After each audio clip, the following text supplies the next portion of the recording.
and a 3, 2, 1. Hello and welcome to the one, the only, episode 222 of Ruse Radio. That's an angel number, and I was going to look up beforehand what that number means, but I couldn't find it. Now you see somebody's throwing up guns, going bow, bow, bow, bow, bow. If you're watching the visuals, if you're seeing the visuals, but you just heard a little... Now you might be wondering what these sounds are and what this might mean. Well, folks, on episode 222 of Ruse Radio, we have a returning guest, an amazing guest, a guest that provided us a gift that has stood the test of time. It's still here and still unused. MF Doom, food. Who is it? Who's this guest? It is Milo Mack. Last time we did this podcast, someone commented, "Oh, real based MF Doom knowledge." Like he was roasting me, and I was like, "Damn, yeah, I get it." Yeah, I saw that comment actually. And you know what? I actually know the person who commented that, and I was like, "Dude, why are you like roasting?" I said that to him. I was like, "What?" And I think he did it. My friend. He did it literally. He's like, "Yeah, I just like to comment things like that and things sometimes." He got that was me. his response. Like, all right. I mean, thanks for the engagement. You know, He got me good. He was not happy with your Doom knowledge. I know. And I felt like it's because I couldn't remember his other names, like MF2, Mad Villain, and see, even now I can't remember the other ones because I don't have based Doom knowledge, and I'm here. That's mainly why I wanted to come back here. I know that to defend that. I did not to defend it to defend him. To say he was right. He was right. Yeah. And calling me out. Yeah. And you know what? Honestly, it's the beauty of the internet that we can have this freedom of exchange. Somebody else came on my podcast once, and then somebody randomly commented something along the lines of, how dare you go into somebody's house and wear your shoes like, or not take your, I think it was not take your shoes off like that, like so disrespectful, da-da-da-da-da-da-da. And the next time he came on, he responded to it.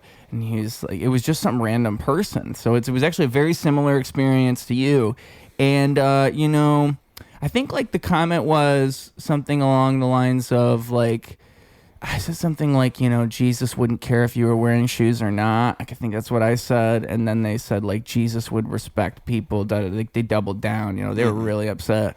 And, you know, because usually you respond, they give up, but this person did not give up, and they were really upset that he wore shoes. And so, you know, I just think it's like, it's almost, I'm very entertained by it. I'm excited. As I move forward into my future, I'm more excited to engage with these things. You know, I like it. It's kind of funny. I posted a joke one time on TikTok, and this was like when I first started, and I got some laughs from it, but it was a hacky joke. And this guy commented, like, this joke is stupid. And my initial response was I got pissed because I was new to that kind of thing, but I was just like, nah, you're right. And then he responded, well, the joke is good, but it's just a delivery. That's usually what it is. I was like, whoa, they don't double down. So Most that of was the time an they give eye-opening up. moment for me. Like, I'll just agree or just not care and accept the fact that the internet people are going to say whatever they want, and especially with these bigger comics. You know, the bigger you get, the more, you know, when you're in the public eye, you're going to get criticized a lot more. So yeah, and you're going to get loved a lot more all the same, like both at the same time. So it's just kind of, you just have to accept that they come hand in hand. Yeah. People also hate you for probably no reason when you're a comedian. Like, that's probably like something you just have to get used to. Like, they hate you because that one thing you said that one time. Yeah, and it's hard to keep up. That's Yeah. why when you go to a lot of these mics or a lot of these shows, you don't know who's always watching you. You know, you're up there. You can't keep tabs on everybody that's in the crowd. So you never really know what you said. And I have that problem with, like, jokes, like clowning around with people. I mess with people, and sometimes it rubs people the wrong way. Mm-hmm. And I don't really consider that until it's too late. And then I like overcompensate by being over apologetic. See, now, I think like Rick Glassman posted a clip where he was talking to a comedian, Christina Mariani, about this. He was trying to make the point that if you make a joke and it's like it offends somebody, like you can't just make because I think she said that if I throw a joke out there and then you do or don't laugh at the joke I said, then that's kind of like a test of like a friendship. Like if you laugh at the joke, then we're both on the same page. But then he says like, well, no, not necessarily, because if you have a friend who you tell a joke to, like maybe they didn't understand what you said because they don't understand like the context of the joke. So like maybe and so they'll take it the wrong way anyway.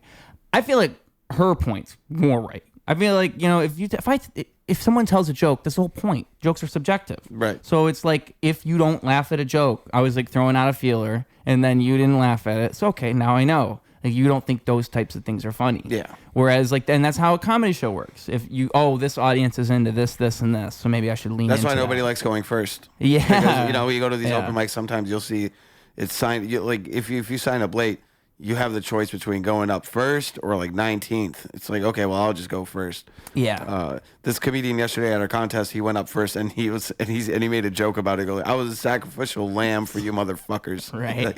And he had a good point. That is a good point. It's like, yeah, you just went up first out of 60 fucking people in a room full of people. No feelers, no nothing. And I didn't do any material at the top. I just, said, 3-minute sets, light, blah, blah, blah, blah, blah. I gave that spiel. Yeah. Are you ready for your first comic? So he went into a completely cold room. It was 60 comics in 3-minute sets. So how long does that go for? We got it down. We completed everything in 3 hours and 24 minutes. We had 56 comics. Oh, wow. Total. Okay. Perform. Yeah. That's not bad. 324 is not bad at all. No, it's a bit really long diligent for any comedy event, but it's not bad. But the thing is, it was so much fun. Like again, Xavier Smith went up at 37th, and then right after that, the energy just went through the roof. Yeah, and everyone was like just killing, having a great time. There was new comics that are really new at it, and they destroyed. And I'm sure that was probably like some of their best sets that they've ever had. So it was really cool to kind of see that. And you could see the rush that they were having up there. So it was really cool. Yeah. How did, and that whole show was where, I mean, for the people who don't know, the show's where, what was it? It was at Burton Place. It was a contest. So a bunch of us, we started at Mickey's Park, and we were all kind of bad at comedy together. You know what I mean? Yeah. We weren't bad. I was bad. But we were just we were navigating, we were all lost, and we were kind of like, okay, let's all kind of suck together. You know what I mean? It made it a lot easier. And then time passed, we all kind of branched off. It's called forming a gang. They formed a gang. It is, Mickey's gang. And we kind of went off in our own paths, but like we still are super tight. You know what I mean? Just one day it clicked, and I just hit them up. I was like, hey, like you guys produce shows. Why don't we do our own contest thing? That could be fun. And they were like, hell yeah. And it was just, we had the place. I was like, let's just post it and let's get it done. And were you surprised so many comics showed up? I was expecting between 40 to 60 and then like 60 max. So we met like, my highest expectation. Right. I was very happy with everything because it was fun too. It wasn't like a drag. You know what I mean? That was what I was worried about. I was expecting it to really kind of get real dull at the end. Which is because that happens, a lot of these competitions at the end, it's like you can't expect the energy to stay high for fucking 50 comics. But I don't know.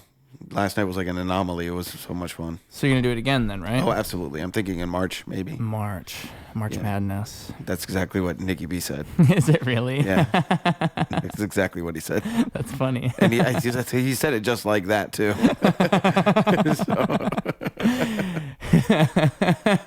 Shout out Nikki B, folks. But so I feel like it's a good concept. Also, I don't know if you said, but comics could win sets, and like the top comics won sets to different. Yeah. So since there was 5 of us that put up the show, the first place gets 5 shows, second place gets 3, third place gets 1, but we gave more than that. We gave 4 spots to someone who came in third place.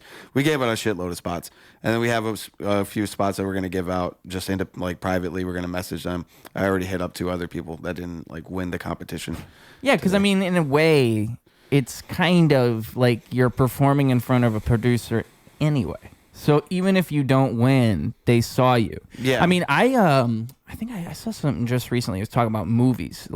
So if you audition for a movie and you don't get the role, like a producer's still going to remember you like, yeah, you didn't get that role, but they saw something in you that they might remember later, and then they put you in a different role. It's just like that with comedy. It's like I might see something in you, but you didn't win the thing, but I'm like, oh, you'd be perfect for this show. And it's always like that, but that's the perfect type of thing for it. You got a bunch of comics together. You have 3 people literally giving out sets anyway. Yeah. I mean, that's I just can only imagine the chaos in such a room. 60 comics in one room. It was the best type of chaos ever, man. And that's the thing. We saw so many newer comics. We saw a bunch of people we haven't seen before. And I don't know. I love open mics. There's a lot of comedians that hate them and whatever, rightfully so.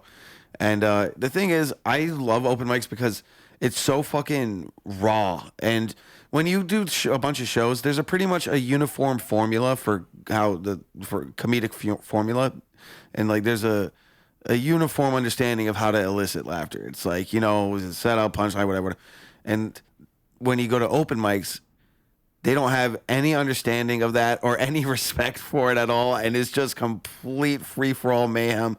And I love that. Yeah, it's so funny to me. It's the degenerate in you. Yeah, well, I guess. Because I mean, I feel the same way, and I've learned there's just got to be something. It's not I've spoken with comics who have said they've met regular people, not comedians at all. They're not even involved in that world. At least I'm doing things with comics. Some people who are just regular people who just go to open mics, and they just go to open mics. They're more entertaining than shows, in my opinion. I mean, that is a different type of thing than a person going to a show. If I went to the same open mic every week as just a random standby, I just want to see it, that's going to be such a different experience. And I don't think most people know that. I think you'd have to go to a few open mics to figure that out. They hear all the things you're saying, but I really think you just have to be there. You have to understand what we're talking about. Once the homeless guy who saw us talking gets on stage and sings for 3 minutes, then you really know what's going down. Yeah. Because and to me, that's the best part. I'm watching him sing dude, this is life right here. This is life. Where else could this happen? Yep. This is the place. Yep. That's the best part to me. Because you'd never see that at a show. You'd never see, oh yeah, let's throw the homeless dude from outside on stage for 3 minutes. You'd never see that. But I'm telling you, literally, I have a video on my phone of this lady. She's singing some R&B. It's unintelligible, but it is what life is all about. I don't know the song she's saying or what she's saying or where she came from or where she has gone, but it is an experience that I will never forget. You nailed it. You nailed it right on the head. That's exactly how I feel when I see it. When I see people just being unhinged and wild. Comics too. Yeah, that's what I'm saying. Of course. Not just these random people, but all, the people you know. Yeah. When I see them on stage and they're just wilding out, I fucking love it. Yeah. I love it. People, it reminds me of the absurdity of what we're doing because it's very absurd. Going up and just you go to an open mic, it's 25 different people with this idea of this is going to be funny. I'm going to share this with people. And also watching people bomb is also hilarious. I know that sounds bad, but it's true. Because I think Mo Amer talk about this because it's so relatable. Yeah. It's we've all eaten shit. So it's funny to watch your peers eat shit and then you can laugh about it later. Well, and the place to eat shit is a mic for sure. I think people if you feel bad about eating shit at a mic, I don't even really understand that. Because that's the exact place that you should. If you should feel bad about it, that's literally the place you should be doing it. You would feel so much worse if that was at a real show and you had to do that. In front of fans and you had to do that. Right now, you're at the stage where you can fail in front of a bunch of people and it doesn't even matter. And isn't that better? That's how I would say to look at it. Well, the thing is, failing is a good thing to do when no one really cares. And from my experience, the only way to get good at comedy is you're gonna have to go through a road where your feelings get hurt a lot. Right. You know what I mean? Yeah. So I see a lot of these people that they get discouraged and all this stuff, and I'm like, well, you need to. That's a good thing. Yeah. Keep going and failing and getting your feelings hurt. And I guess it's different for everybody because some people can just do comedy and they just get it, whatever. Well, it's genetics. Yeah, I think people are different in general. Yeah, genetics is a way to maybe even nurture, the way you grow up. Right. I'm saying because some people can go to the gym and work out twice and they're ripped again. Yeah. Some people have to go every single day in order to get those same results as the other guy that goes twice a week. I think about it's it like that with comedy. Anybody can do anything. And that's true. There's a truth to that. But everybody has a different starting point, right? Or everybody has a different like leaping off point. Like the way that I'm going to learn something or the way my skills grow in a certain area is going to be completely different than you. Like I might be way more apt to be a rapper than someone else. But that doesn't mean I'm more talented than them, I'm better than them, or anything. It just means I'm better at that thing, and I can grow in that category faster than maybe they could. And that's just the thing I'm inclined to do. I don't think I can be that good at comedy. I think it would take me longer to be a great comedian. I think I maybe could be good at it, but it would take me a long time because I don't think I have that natural skill as like somebody who's just a natural. Like they just go on stage. I think I would have a bunch of nerves. I think I'd forget things I'm going to say. I think I'd get nervous. I just feel like that's what would happen because I could be wrong. Happen. That happens to everybody. Yeah, and it happens to everybody. But I don't think that really happens to me with music because I have that safety. I wrote it. It is what it is. If I'm freestyling, I have the safety. I know what I'm doing. With comedy, it would be like a whole uncharted territory. And it's like the learning curve thing, right? Like I could get good at it, but it's going to take me a while. Music, I just figured it out. It came to me. It came to me in a dream. Yeah. Like that's how it feels though. It just happens. And I think that's how people find their thing. If they're looking for it, they'll find it. And everybody's different. That's the whole point, right? Is like some people have that genetic. They go to the gym, they get ripped. Some people can just... It's like some people who are good at remembering political things. When I hear people who can just like recite fucking, this person from this year did this thing and that affected this. I can do that when I'm drunk. Believe it or not. That blows my mind. Like, I can't do that like sober. I believe you. Because like everybody's brain is different. I can never do that. It just doesn't, I can remember like the image of things and the ideas of things, but I can't remember the specifics of everything. I couldn't tell you every name and every single, just because and I've learned that it's a gift and a curse. It's like how memory is different too. Like It's funny to me the things people remember. It's always funny when someone who remembers things badly tells a story. You're like, you think what happened? It makes you wonder what their life is like what they experience. Yeah. I have like people who exaggerate. It's a coping thing. They cope with their brain just modifies reality to a way that fits what they need in order to survive another day.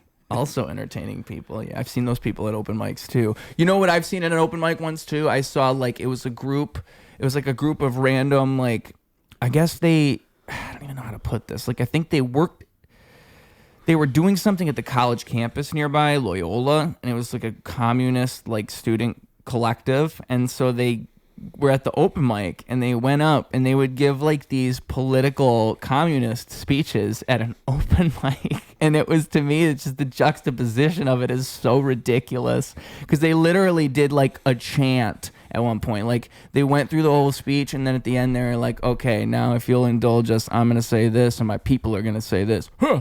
And then they go, huh, huh, huh, huh, huh. And I was thinking, like, dude, this is not how you attract people. Like, you look like a cult right here. That's the how I feel people about at the bar are going to look over and go, what the fuck is this? It's like that with the Just Stop Oil people. Like, they go up and throw, like, oil on the Mona Lisa. It's like nobody's going, oh, yeah, good point. Yeah, you're not attracting normal people. Laying in traffic and stopping traffic. Yeah. You're driving people away from the cause. Yeah, it's like you know what? No I think, pun intended, right? Exactly. I think that those people from Just Stop Oil, I think they're hired by like big oil companies to make people hate, just to make it look ridiculous. Yeah. I mean, because I think that's the problem with all it. You can't take it that far because it gets sensational, and the people who otherwise might have agreed with you now look at the whole thing like a cartoon or something. Like they don't even want to understand it anymore. You know. Yeah. I've never understood the standing in front of cars things just because I could never stand in front of a car myself. My dog could. My dog could stand in front of a car. He's tried many times. He'd be good for a protest, actually. Yeah, he's an environmentalist. Yeah. I should get Greta Thunberg on the podcast at some point. I feel like that's like if Tim Dillon does it before me, I'm gonna be upset because he's got a chance, but I think I've got a chance too. Yeah. I think maybe I don't know if Joe Rogan's ever gonna do it. I don't know who's going to do it first. She's never done podcasts, right? Somebody's got to get her. So she's like such a big get. How old is she now? Are there gets like Greta Thunberg? I don't know. I remember Jim Jeffries had a joke about her in his special. She's ripe for material for sure. Yeah, he was like talking about. He's like, she's 18 now, so I can fuck her. You know that? Oh Lord. And it's like insane because he's like, it's not legal. I don't know if he said that, but it was insane. You know what? If we can say it with Bad Baby, why can't we say it with Greta Thunberg? All right, because that is wild though. When Bad Baby turned 18, that moment she turned 18, she just switched her whole career up. That was the whole move for her. She's like, I'm 18 now. I'm on OnlyFans. Didn't she make like $150 million like in 1 year or something? I don't know. 1 year. I mean, folk, something like I'm just. It was like I'm just going with whatever you said. I have no idea, but I'm sure she made a lot because that's why it was even a thing. And it's just like, dude, you know, I can't even hate on it. To be honest with you, I kind of respect the grind of it. You know, I wish I had an avenue to where I could just boom and just make money. Like, oh, don't we all want that? I'm not so sure I would even call it a grind. I mean, like, what these people, they show their feet and their boobs. Like, yeah, okay, go get your money, whatever. But it's not like, you know, you can't equate that to people working in factories or on a farm or, you know. Think about it this way: if you could have like a sugar mama, and maybe she doesn't even want you to have sex with her, or you can talk her into not doing it. Like, you don't really find her attractive, okay? But she's your sugar mama and she supports everything you do. Would you take it? She's not. You don't even have to have sexual relations with her. I don't think my ego probably wouldn't let me do that. See, I might take it. Yeah, and it would be a hard thing. I don't think I would probably do it, but then after like 2 weeks, I'd start feeling rotten. You know, that's probably it's probably a good guess. Yeah, you'd be like, oh, I shouldn't be. Yeah. Oh, I shouldn't be. But think about it. You could just fund your career. Just endless money. Endless. Yeah, I don't know. I don't know. I would have to. I don't think I would be able to do that for too long. I would have to make it so that I can get money from comedy, so I don't have to. Because I would just be busting my ass to not rely on that person anymore. I think like. You're saying this, but then the sugar mama comes along and you get this money and you start booking like the biggest, the best comics on your shows. And you're like, oh my God, I'm getting to heights I've never been before. And so like when that happens, you're going to start accepting the sugar mama even more. Because that's how they rope you in. That's how it happens. They give you a car. Like that's what they do. And once you're driving their car around, you start to think, you know what? This is not so bad. That's how it happens. Yeah, I guess. Maybe you're just not a sugar mama guy. Maybe not. Maybe not. See, I think I am. I did date someone that where the situation was kind of like that, where she had way more, because she always wanted to go to these places that were a bit out of my price budget. Yeah. And we would go, and she would pay for it, and I mean, I guess I'm old-fashioned in that way, in some sense. It did feel emasculating, but with my girlfriend, we divide everything like 70-30. So she puts up like 30% of the money. I do about 70%. So it's not quite 50-50, but, you know, I'm usually one picking up the tab. I pay the majority of the rent, and I pay all the bills. If you ever want to be a feminist, you can just like have her do the 70.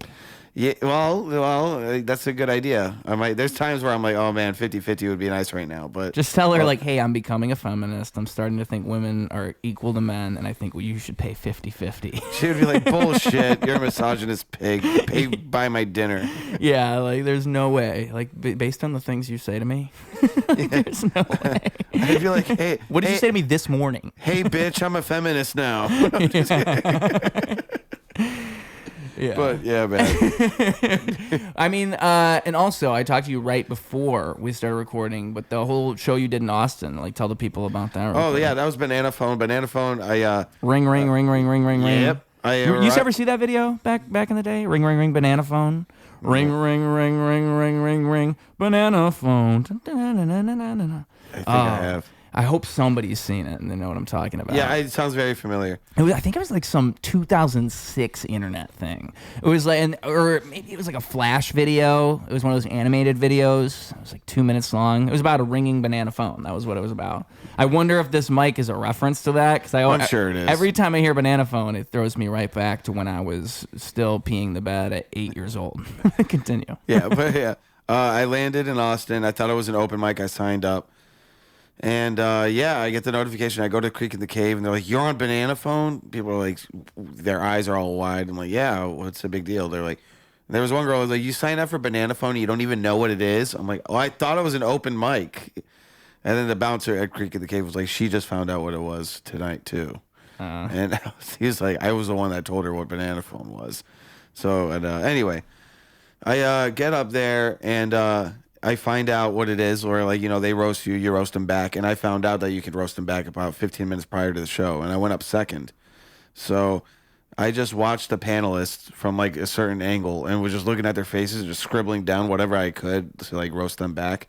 I always think it's so funny, just that idea of writing down roast things on a piece of paper. Because if you ever see this paper, it just says like fat bitch, ugly guy, big nose. Like I went up against Niraj, and I had a note of mine that I like have dropped a couple times, and like I printed out a couple copies. I don't know why, but yeah, if you look at it, and the roast just came out yesterday. It was brutally racist and terrible. Of course. I said the worst fucking things you could ever say to somebody. Most ignorant things. And I was like, dude, this is going to kill. I went up there, and it was complete silence. And I said, oh, shit. They're going to put this on YouTube. Yeah. And then I looked down on my notes. I'm like, well, all these jokes are here. I don't have any other audible plays. Like, I got to commit to them now. Yeah. It was rough. But Banana Phone. Yeah, Banana Phone was that was a crazy experience. I loved it. I love that. The whole thing is chaotic. Yeah. The way it's kind of by design. It's just everybody going back and forth. Yeah. Oh yeah, and it's like, and it's controlled really well too. It's like organized chaos. Really. Yeah. Yeah. So I loved it. That was one of my favorite shows I've done. How long? Like 5 minutes the whole time you're on stage. How long is it? It's like about 8 minutes. So you do 1 minute. You do a 1 minute set, and then you get made fun of for about 6 to 8 minutes, and then that's it. It's like the whole Druski thing, but with an audience. Do you ever see Druski's show? He just brings somebody in, and then they perform for him, and then he's like, "Get out my sight."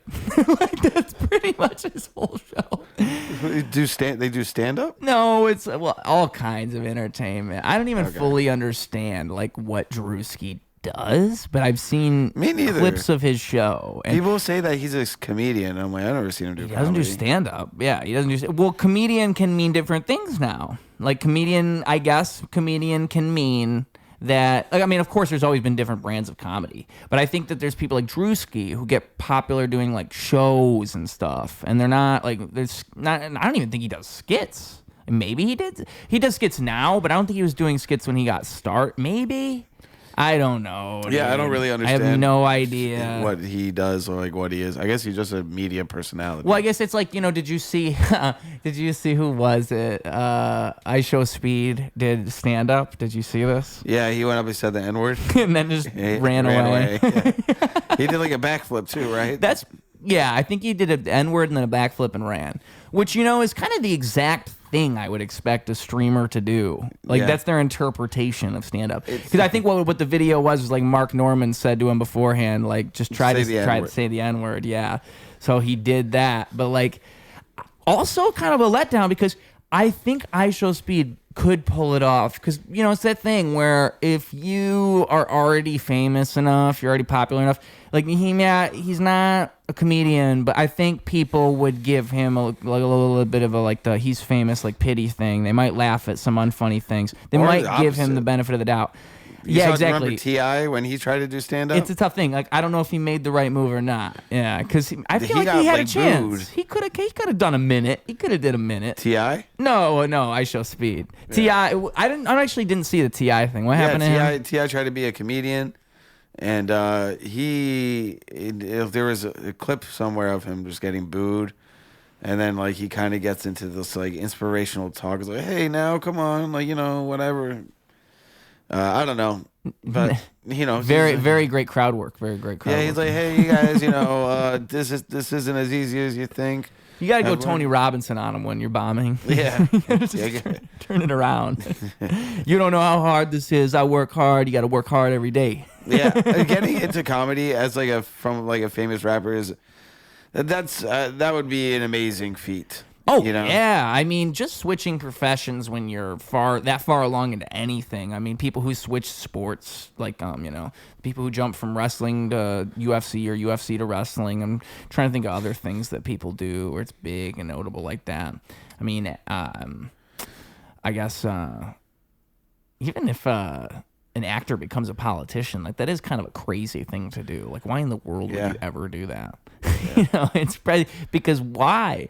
You know, there's no reason if you're already established somewhere else, you know. Yeah, I guess just that sense of fulfillment. Like, well, that's when there's not reasons to do it. Right. I just feel like if once you make it so much in one aspect, like in one career, it's like you want to start from the bottom of something else. You know what I mean? I can't remember where I heard it, but it was talking about how people who train for the Olympics and stuff like this, once they've done the thing, they've performed at the Olympics, they won the medal, you just have this really weird feeling afterwards. It's like when you beat a video game like Grand Theft Auto. Now what? And now you're just in this open world and there's nothing left to do. It's like, well, whoa, like what even? And I think real life does that to you all the time. Because I like to think too, like I try to think of everything like that. I try to remind myself, like if I have a big show that I think is coming up, or this is a good opportunity for me, you can't ever think like this is the opportunity, this is the one, because it's not how life works. It's always like you wake up the next morning and things keep happening, you know. And so it's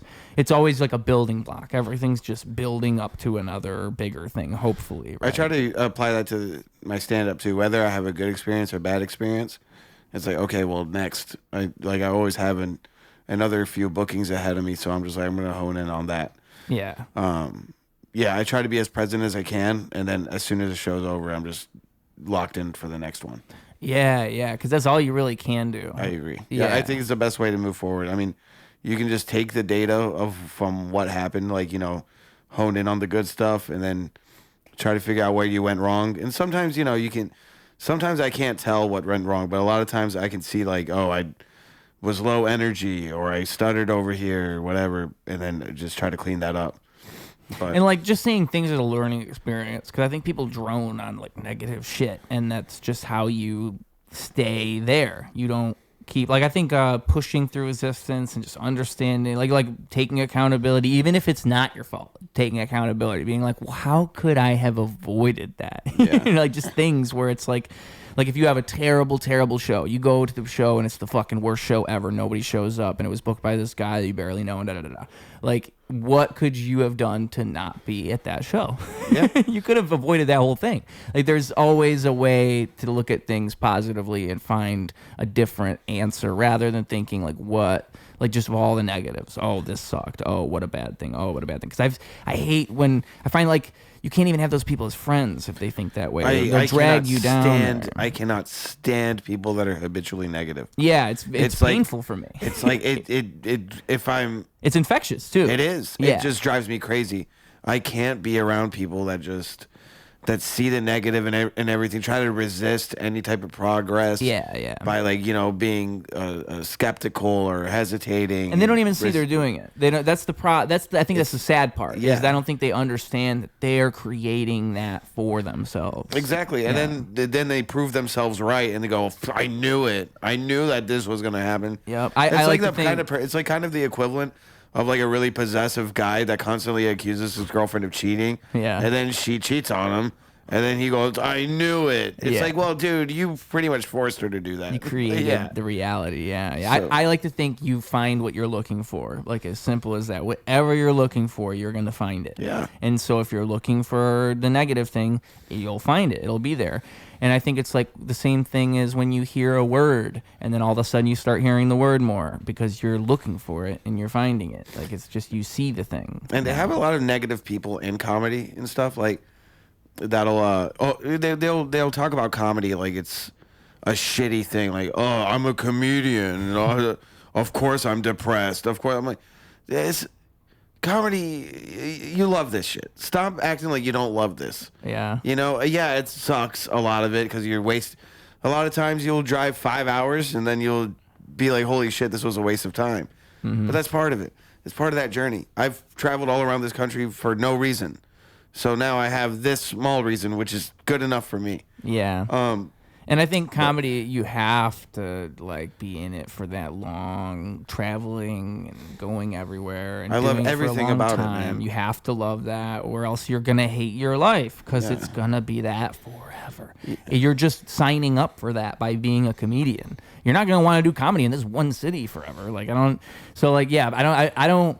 I don't understand the whole self-loathing thing either. Like, I don't even like when it's like, I've noticed there's this thing in art and in culture where it's become more popular to like have like depression music and like just sad, like being open about how like, oh, I hate my life and everything sucks. It's like, can we not, that shouldn't be the ultimate message. Like, it shouldn't just be, oh, this thing's bad. Like, if you're going to make a song about a negative thing, you should be finding a way to pick it up and lift it up and, like, curve the behavior. That's your responsibility as someone talking about the negative thing. When you just say, oh, this thing is bad, what is that song saying? And I've noticed that's just been a more and more prevalent thing in comedy and art in general. It's like just this pessimistic, like, things suck mentality. Yeah. And like, it's like, why are we doing this? There was this host at this one open mic. He was in, like, the other day, he said something.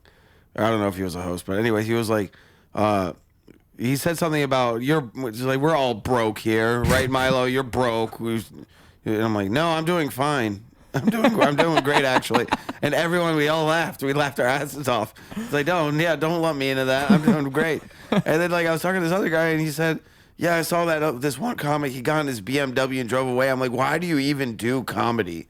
Yeah. I'm like, that's such a stupid approach. That's just such a stupid take on the guy has a nice car, he shouldn't do comedy. Yeah. The thing I love about comedy is that there's so many different walks of life.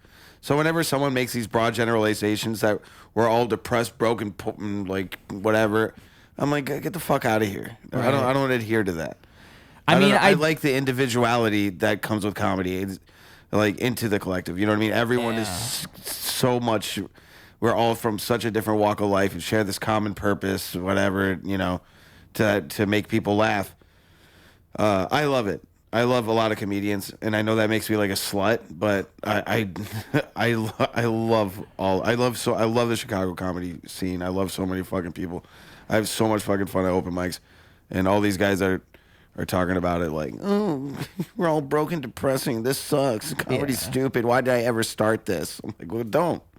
Yeah, go back to working at Pizza Hut. No one's making you do it. Yeah, no one's making you come out here and do this, and there's no like I feel like I just don't understand the idea of thinking of life that way. Even I just don't think of life like that. I think of every moment as like my only chance to exist is right now. Like, why would I be complaining about it? Like, why would I even spend any time saying this is not like at least I'm alive at this present moment. Wholeheartedly, that's exactly how I approach life as well. Yeah, so like, I'm grateful for a lot of shit, and like I know that this sounds corny to some people, but I'm grateful as hell all the time because, you know, I mean, I don't know where you get your appreciation from, whether it's like from psychedelics or near-death experiences or whatever it might be, or just, you know, that you have some innate wisdom. But yeah, I think that being grateful and being appreciative of life, it makes you live longer. It makes the quality of your life way better. And that's why I actually take it personally, like when people, they stress out about small things and then make it my problem. You know, I take stress personally. Yeah. If someone imposes stress on me, I get mad at them. I get mad at them. Why have you done this? Yeah, I'm like, why are you giving me this cancer right now? Let me be happy. Yeah, and that's why you got to be careful with the people you surround yourself with, for real. Yeah. Because, I mean, like, sometimes you'll have a person who just is inherently stressful. They just are inherently stressful. Yep. Sometimes you'll have a family member who's inherently stressful, and it's like you just can't give too much to that because it will bleed you out slowly over time, you know, and it'll drain your life. It'll take you away. It'll make you spend time thinking about, and I'm a person who's very agreeable and pliable. Like I got to be careful how much I give myself away, because I'll do it. If I put myself in the position to do it, I will do it. And so I'll spend so much time like talking to these people who are stressing out over nothing. And like ultimately I know it's nothing, but I'll still entertain it because I'm just not brave enough to tell them it is not important. So I hear you, and I agree with that, but I have my moments where I want to tell someone that it's like what you're stressing out about is bullshit. Yeah. You need to snap out of it. Yeah, because that's what And they look at the really probably root. need to hear, right? And and I have taken that approach in the past, but it falls on deaf ears, and then they hate my guts, which I get it. Yeah. But the thing is sometimes it's these people that you love that are just the most full of stress. They just bring their stress everywhere with them. They just turn into baggage, and it's such a difficult thing to deal with because you want to help them, you want to get through it, but then at some point you're like, okay, now we're both just drowning. Yeah. You know what I mean? Yeah, and like, So- it's a kind of like relationship 101, right? I think of it like there's no perfect relationship, friendships, relationships, anything, like being with someone romantically or just platonically. It's like you accept a certain amount of flaws in a person, and a relationship is just the amount of flaws you're willing to put up with. That's really what it is, because you're not going to change somebody for the most part, and you kind of have to accept that. Most people are going to stay the same for the most part. You can guide them the right ways, but you can't really change somebody. Unless the only thing that can really change somebody is like a breakup. You know what I mean? And then in that case, then, But I even think then, like, they have to have it in themselves. Like, the change has to start with you. I'm not going to change you. Right. And so it's actually crazy to think you're going to change anybody on purpose. So you might change somebody on accident, but I don't know, dude. Like, has anybody ever changed somebody on purpose successfully? Maybe like con artists. Yeah. Maybe those guys. Cult leaders, maybe. Yeah, but not like girls who are fixing guys, not guys who are fixing girls. You're not changing those people. It's not happening. It's just not how a relationship works, And it's not how friendships work either, I don't think. I don't think you're going to change your friends all that much. That's why, like, bad friends are so dangerous. Yeah. You're not going to change them. And they'll change you. Yeah. They'll get you first. And it's interesting doing comedy, like, and seeing, because you come across all sorts of different people, and then different people's personalities unfold in different ways, and like you kind of start to click with someone, and then you fall apart. You don't know where you stand with them. It's just really interesting, kind of navigating comedy, because you don't. Because to me, like, if once we hang out, we laugh together, we have a couple of beers together, I'm like, oh, you're my friend now. And then that'll happen. And like, I'll see one of these comedians out, and I'm like, oh, hey, what's up, man? And they'll kind of look at me like, what? And I'll go, oh, I thought we were best friends. I kind of think of it What? like too. What I've realized is like the problem with friendships like that is it's over time that you like it's not like a one-time thing. It's like over time you realize that somebody's a bad friend. Like it's like that thing happening once even is kind of bad. That happens twice. Maybe you hang out with him again and then he does that again. It's like, yo, what the fuck? What's up with this guy? Yeah. It's but you can never pin it right. Like some people are cool at first.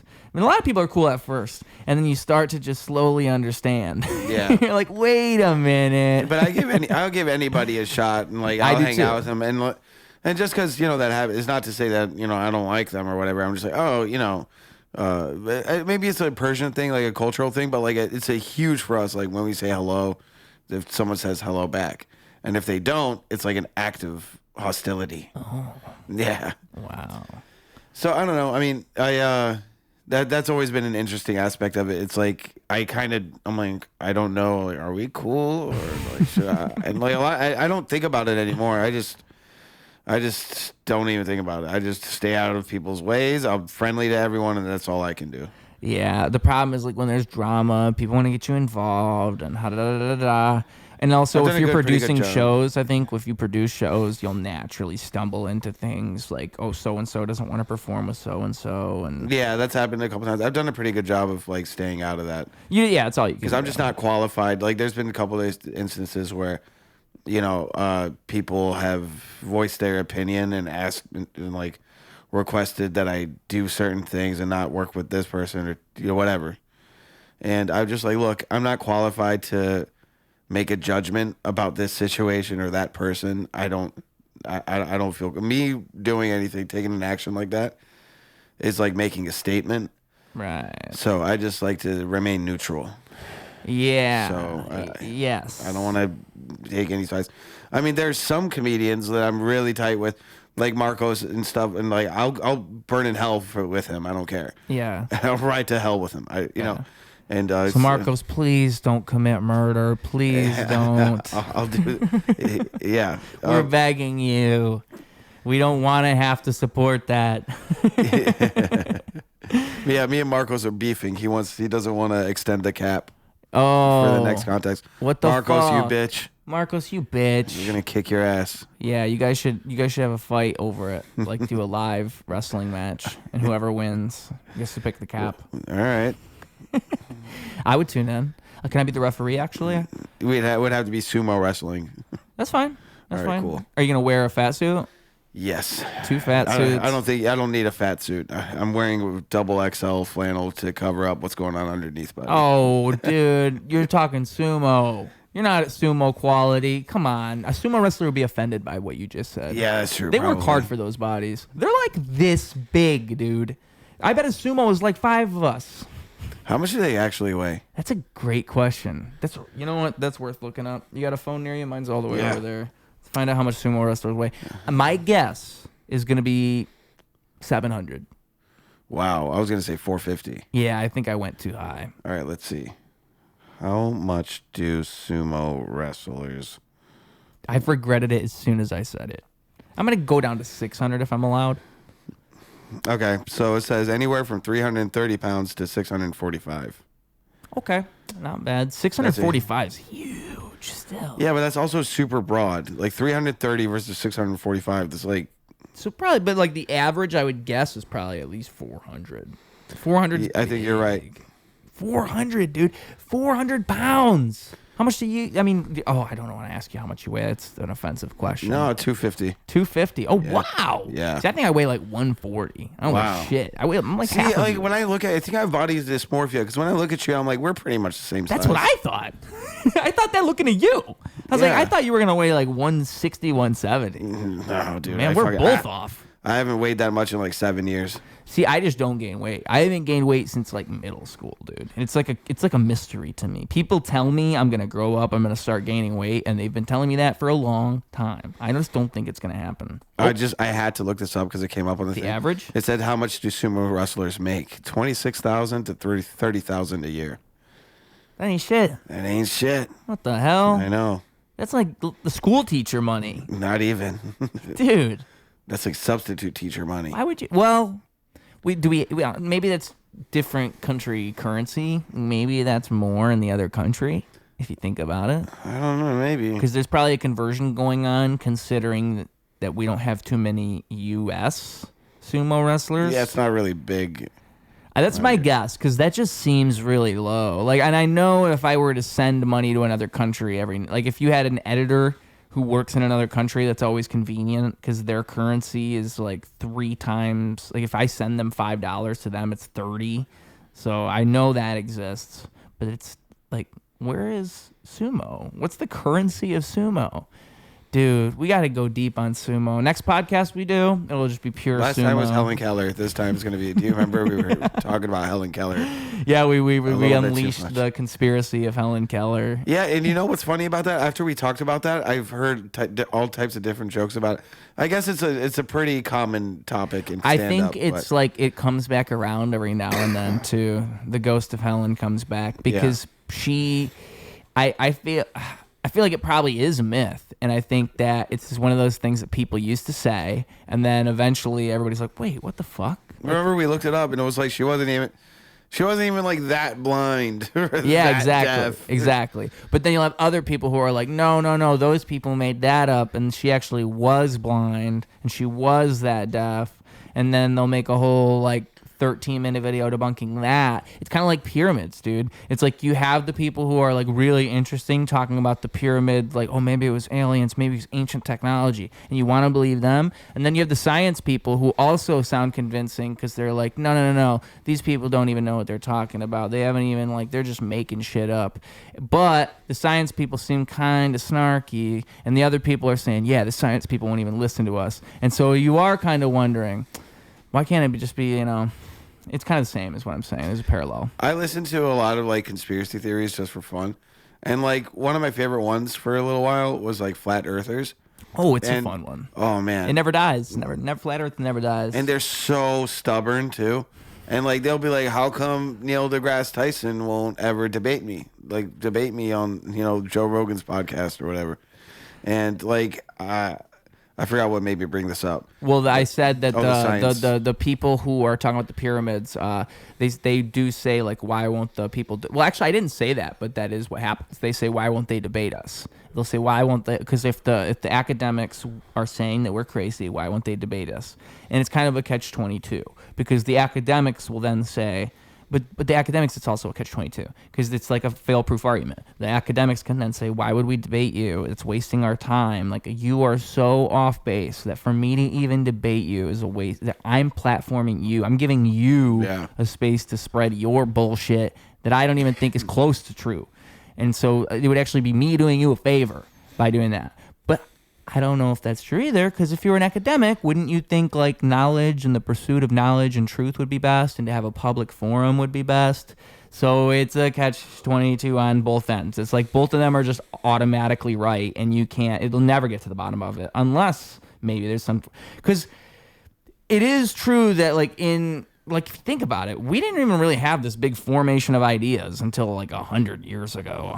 Within the last 100 to 200 years, we got all of this knowledge that we now think of as the truth about all of the history of everything. That's all kind of just now. It's like barely even just now. Exactly. It's all like, I mean, like the world was, they would kill you if you said it was round or whatever. Yeah.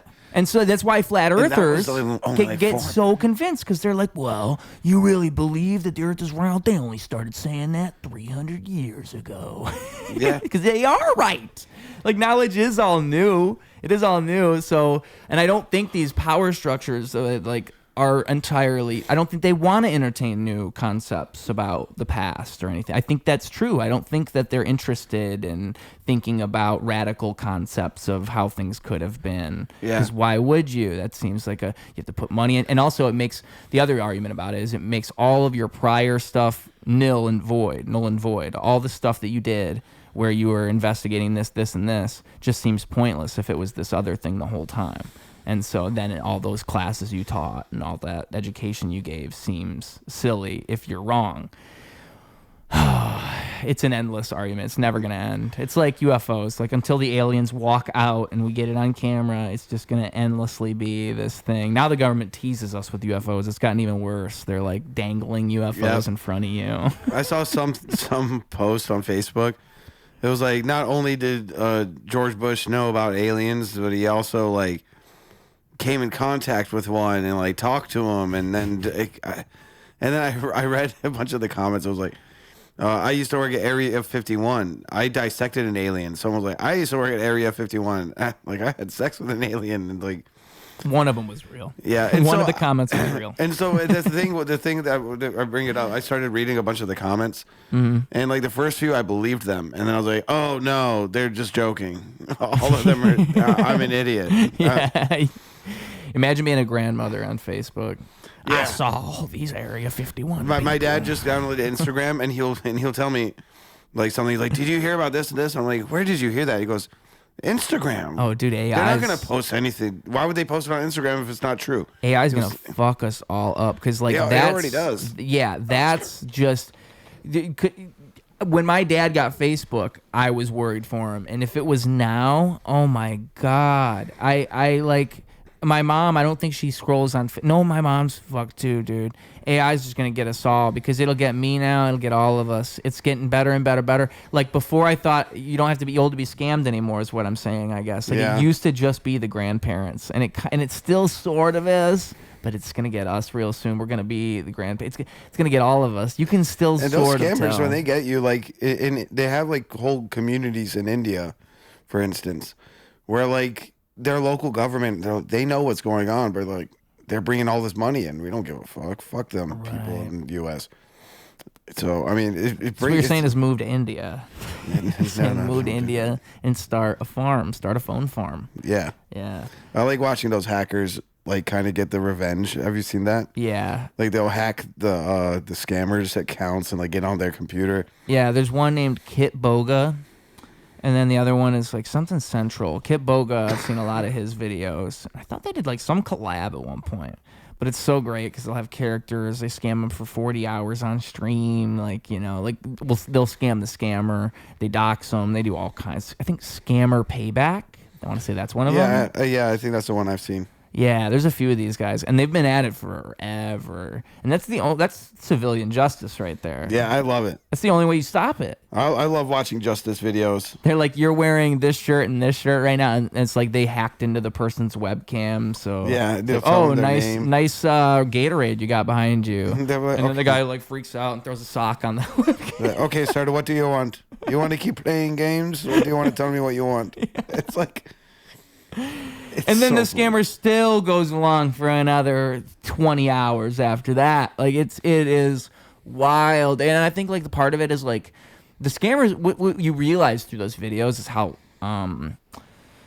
shameless the people scamming these people are. You know, like they're annoyed with you for taking up their time. They're like they'll be aggressive with you and just assuming that you're like that this isn't you pranking them and it's like a grandmother or like somebody actually going along with it. They're like, you know, that's something that in people that just blows my mind. Like I think there's so many people that just don't have any shame or any humility. And I think that's such an important quality to have. Yeah. I think you should have shame. Yeah. Oh, yes. You know what I mean? Yeah. And have some, and like, I don't know. It's just amazing to me that people just. I don't kind think of people go, have like a core it. ethic system. Like I think it's part of having everything be so broad and universal, and there's not like I think in the past, like in beyond 500 years ago, you had religion as like the mass anchor of all of humanity. Everybody was just kind of religious, and now it's not quite like that anymore.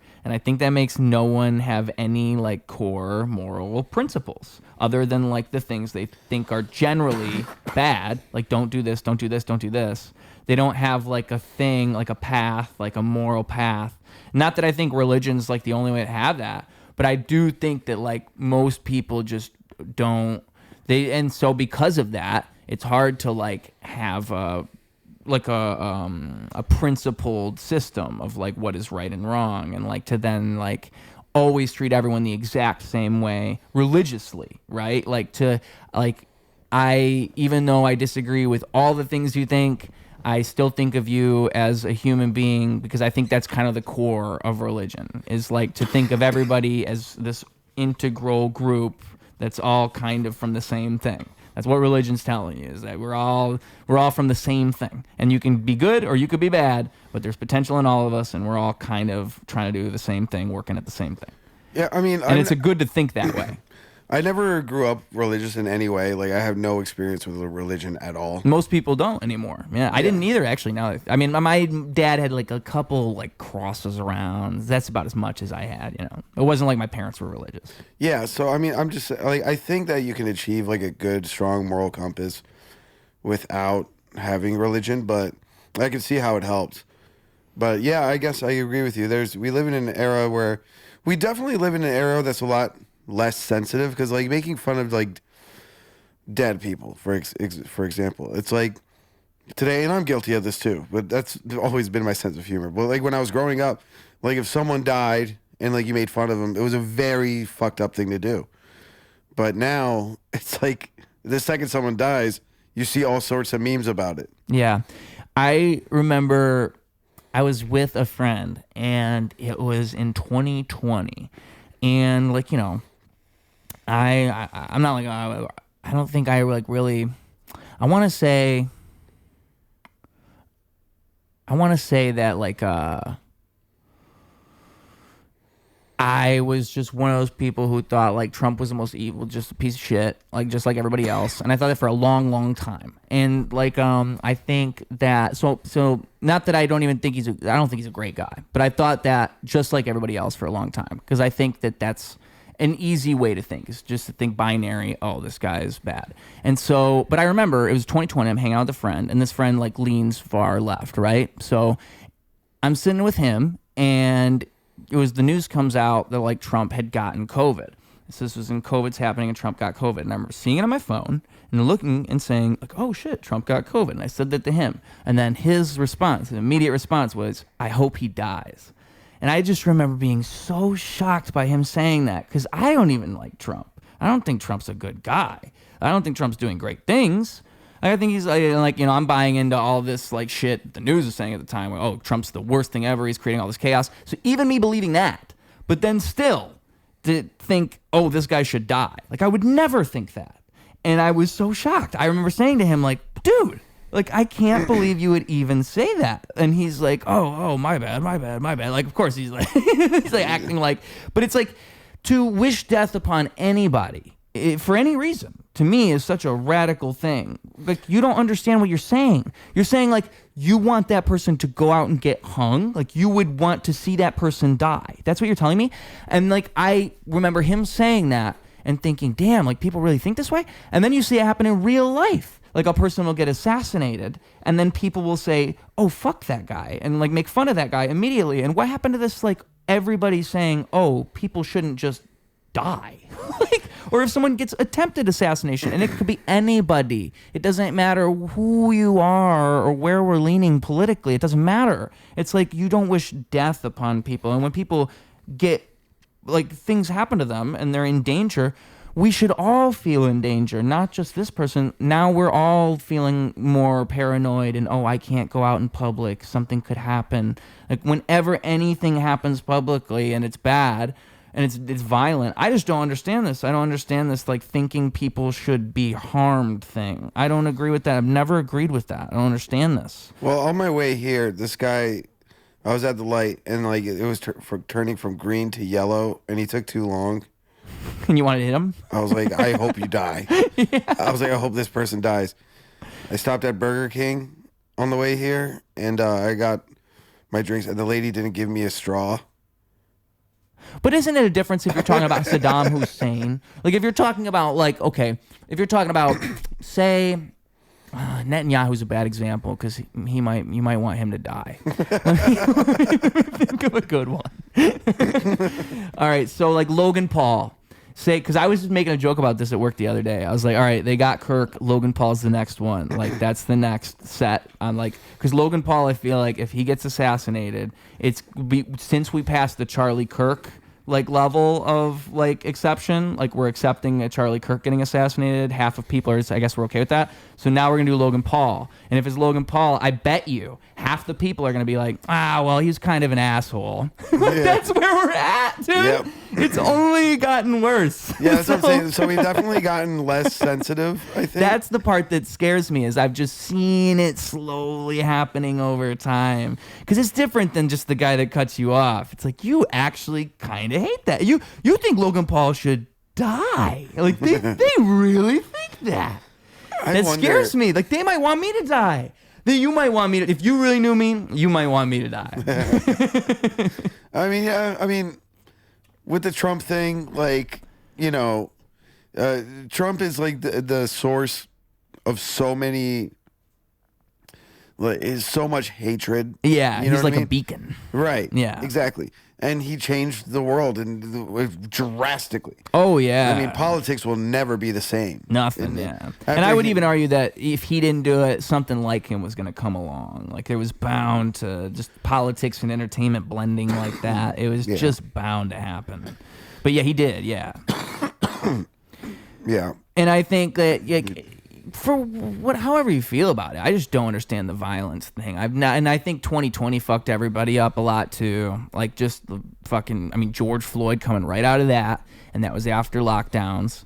So all these things, I think you just throw a bunch of shit at people, and it's just, they just start behaving in a chaotic way that you would expect. And so I just hope we get back to some general humanity. Like, can we just be peaceful with one another, Well, please? I was thinking that after the Trump era that would happen, that finally we could go back to a normal world where nobody gives a shit about politics anymore. That'd be nice, yeah. It's not going to happen. What do you think is going to, if you had a prediction? It's going to be someone very, like, it's going to be like Vivek Ramaswamy or Marjorie Taylor Greene. They're going to go up and they're going to say insane shit. And then it's just different now. But it does look like the younger generation is starting to have a little more power. When you see Mamdani's mayor, who's 34 years old. He's fucking a year and a half older than me.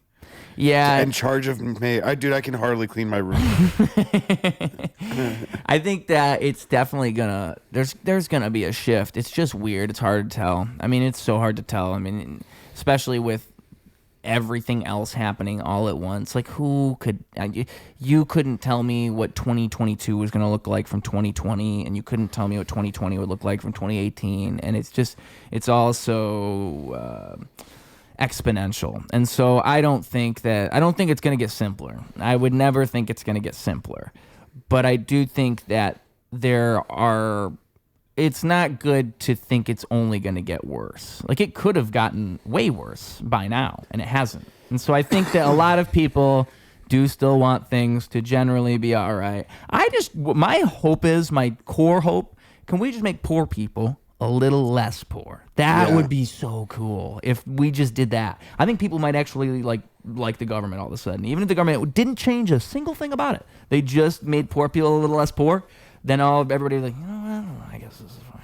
Yeah. I really think that's all you got to do. All we've done is make them way more poor. Yeah, and that never changes. And like, what message does that send? And I think that if that keeps happening, then you're going to hit a wall, because that's the thing, you can't play out infinitely forever. You just can't. That's not going to work. And it seems like the people in power really think that's what's going to work. They think we'll just keep getting more shit and giving them less shit, and eventually it'll just keep working. But eventually you have all the shit, and then nobody's got any shit, and there's not even any more shit to get. So that game doesn't, like, you just, in game theory, that doesn't work. Yeah. And it seems like that's just ignored.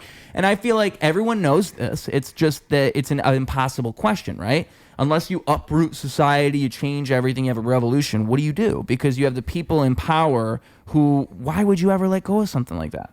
Why would anybody? If you have everything, why would you let go of it? And how do you then impose rules upon the people in power? They're the ones who make the rules. And so it just becomes this impossible thing.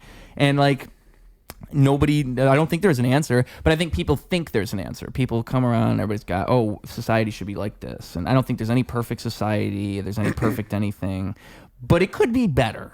I think there's suggestions you could make that could make it better. Let's start with poor people. Come on, guys. Get with me. Poor people, poor people, poor people, poor people. But it's like, and you see corruption in literally every single aspect.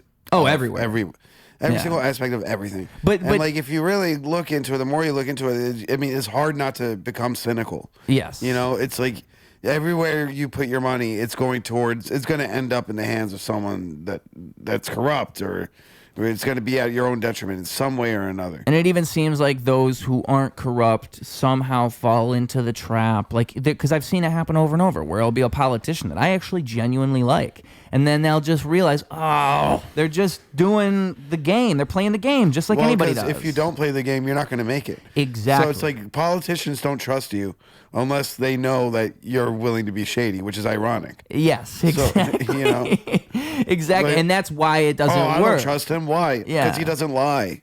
Yeah. And so how do you... I don't trust him. He tells the truth. Like, I thought to myself, like, could I ever be a politician? And I think it would be virtually impossible, right? Like, it would not work. Also, another thing that I've had a couple comedians say on here, so if we could get enough people on board, we can all run for alderman in different districts all at once. I'm thinking we treat it like professional wrestling. We have feuds with each other. We, like, you know, we have, like, we'll have videos go viral of us, like, yelling at each other in public places. I'm in. We'll get voted in, because the thing is, politics, it's not about politics anymore. It's about entertainment. So all we got to do is lean into the entertainment side of it. Like, look at all these comics running for office. This is going to be crazy. So, all right, you're in. I think I got 2 other people. So we're going to get a lineup. We're going to get a good lineup. I think it's you, Von Traeger, and me. And Von Traeger. Von Traeger. Von Traeger for office. Oh yeah, so you know what? We should establish this. What's your, like, political, what's your character? Like, how are you gonna do it? Let's see. I'm gonna run to impose Sharia law. Dude, that's good. That's very modern of you. Yeah. Yeah. Because, like, I think you're going to be, like, pushing people's buttons just enough. They're like, all the people who are, like, into the meta, everything's meta, they're going to vote for you. They're going to like, vote for Sharia law. Have you heard of Valentina Gomez? No. She's like, she ran for Congress. I can't tell if she's from Texas or Missouri, but she bounces between the two. And her whole shtick is she hates Muslims so much, and it's so funny. But she's not being ironic. I thought she was, but she's fascinating to me. So I looked into it. She's dead fucking serious. Yeah. And I'll tell you, she's like, vote for me, and this is her policies, and she said this verbatim. Vote for me, and I will ban halal food.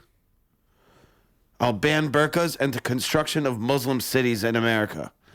And then she said, well, vote for me, or it's only a matter of time before your daughter gets raped by Muhammad. Wow. Are you gonna have to bleep that? Sorry. I don't even know. I don't know how YouTube works. Well, whatever. But it's what she said. And as soon as I saw that, I was like, follow. I'm like, Yeah. I'm gonna see what this woman's up to. Yeah. And she just What does she have to say? She's just like, she calls Muhammad pedophile Muhammad. It's like she went up to like this podium. You need to look it up. You and her would have the best debate if you were like saying you want to impose Sharia law, and she's like, I would just argue with her. I would be like, I hate him more than you do. I just feel like, yeah, man. I don't know. She's just such a funny person to me. Yeah. I mean, funny, but because she still hasn't. I don't know. I find people who are like so of the times, like they're like a character. Like it's almost like you could write this person into a movie and they would be unbelievable. And the fact that they exist is even better. And she hates like illegal immigrants. By the way, she moved here in 2009 from Colombia, so she has a thick accent, and she'll say like, "Don't bring your foreign garbage over here." And it's like so funny.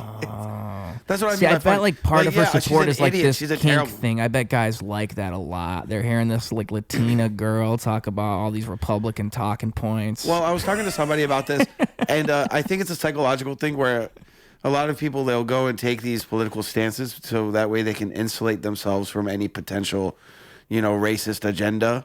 What do you mean? So like if they kind of go with all of these like these like radical right-wing talking points, that protects them, from being targeted by people of that demographic. It's see. like, oh, well, she's one of the good ones, so Right. So I mean, I feel like it's tough to tell nowadays sometimes because there are people who really do pander to that audience. They play to that audience. Like, I'd like to think that that's not the case, but there are some people I'll see where it's like, dude, how are you not? Like, every single thing you say leans into that. Like, if it wasn't everything, it'd be different. But people tend to be more nuanced than that if they're being honest. Yeah. So when they're not, you can kind of tell. Like, oh, every single talking point tends to lean towards that. Yeah. Because if it's not that way, then okay, then maybe you're being honest. But yeah. And it sounds like she's that way. It sounds like she's got a demographic. Yeah. She knows it. I mean, like, again, when I say she's funny, it's not like I would tune into this type of thing. She's like Marjorie Taylor Greene entertaining. She makes Marjorie. I wrote a bit about her, Valentina Gomez. I was like, she makes Marjorie Taylor Greene look like Martin Luther King. It's true. It's true.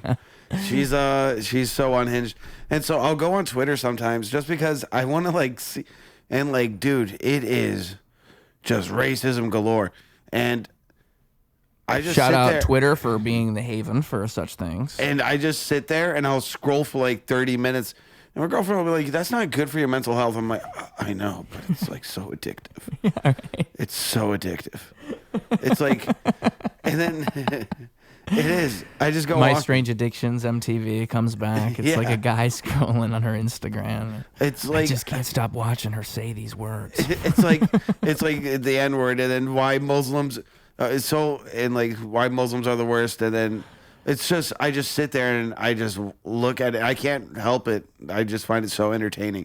Same thing with like those, I think we talked about this last time, like the shock websites. It's fascinating, yeah. Yeah, like I like the shock websites, and then I'll go on to Twitter, and then I'll fucking be insane for 30 minutes. I think what's fascinating about the the political people like that to me is that people wholeheartedly buy into it. You know, like there's convincing things, there's convincing aspects, but like to really think like it's like I think somebody like Nick Fuentes, somebody like Sam Hyde, like they have really you strong. kind of look like Nick Fuentes a little bit. Thanks. Yeah.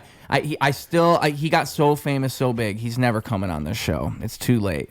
We could have got him. I could have gotten some slurs in this room. But anyway, I'd be like, we look alike. Someone said we look alike. Come on the show. I won't dox you. I swear.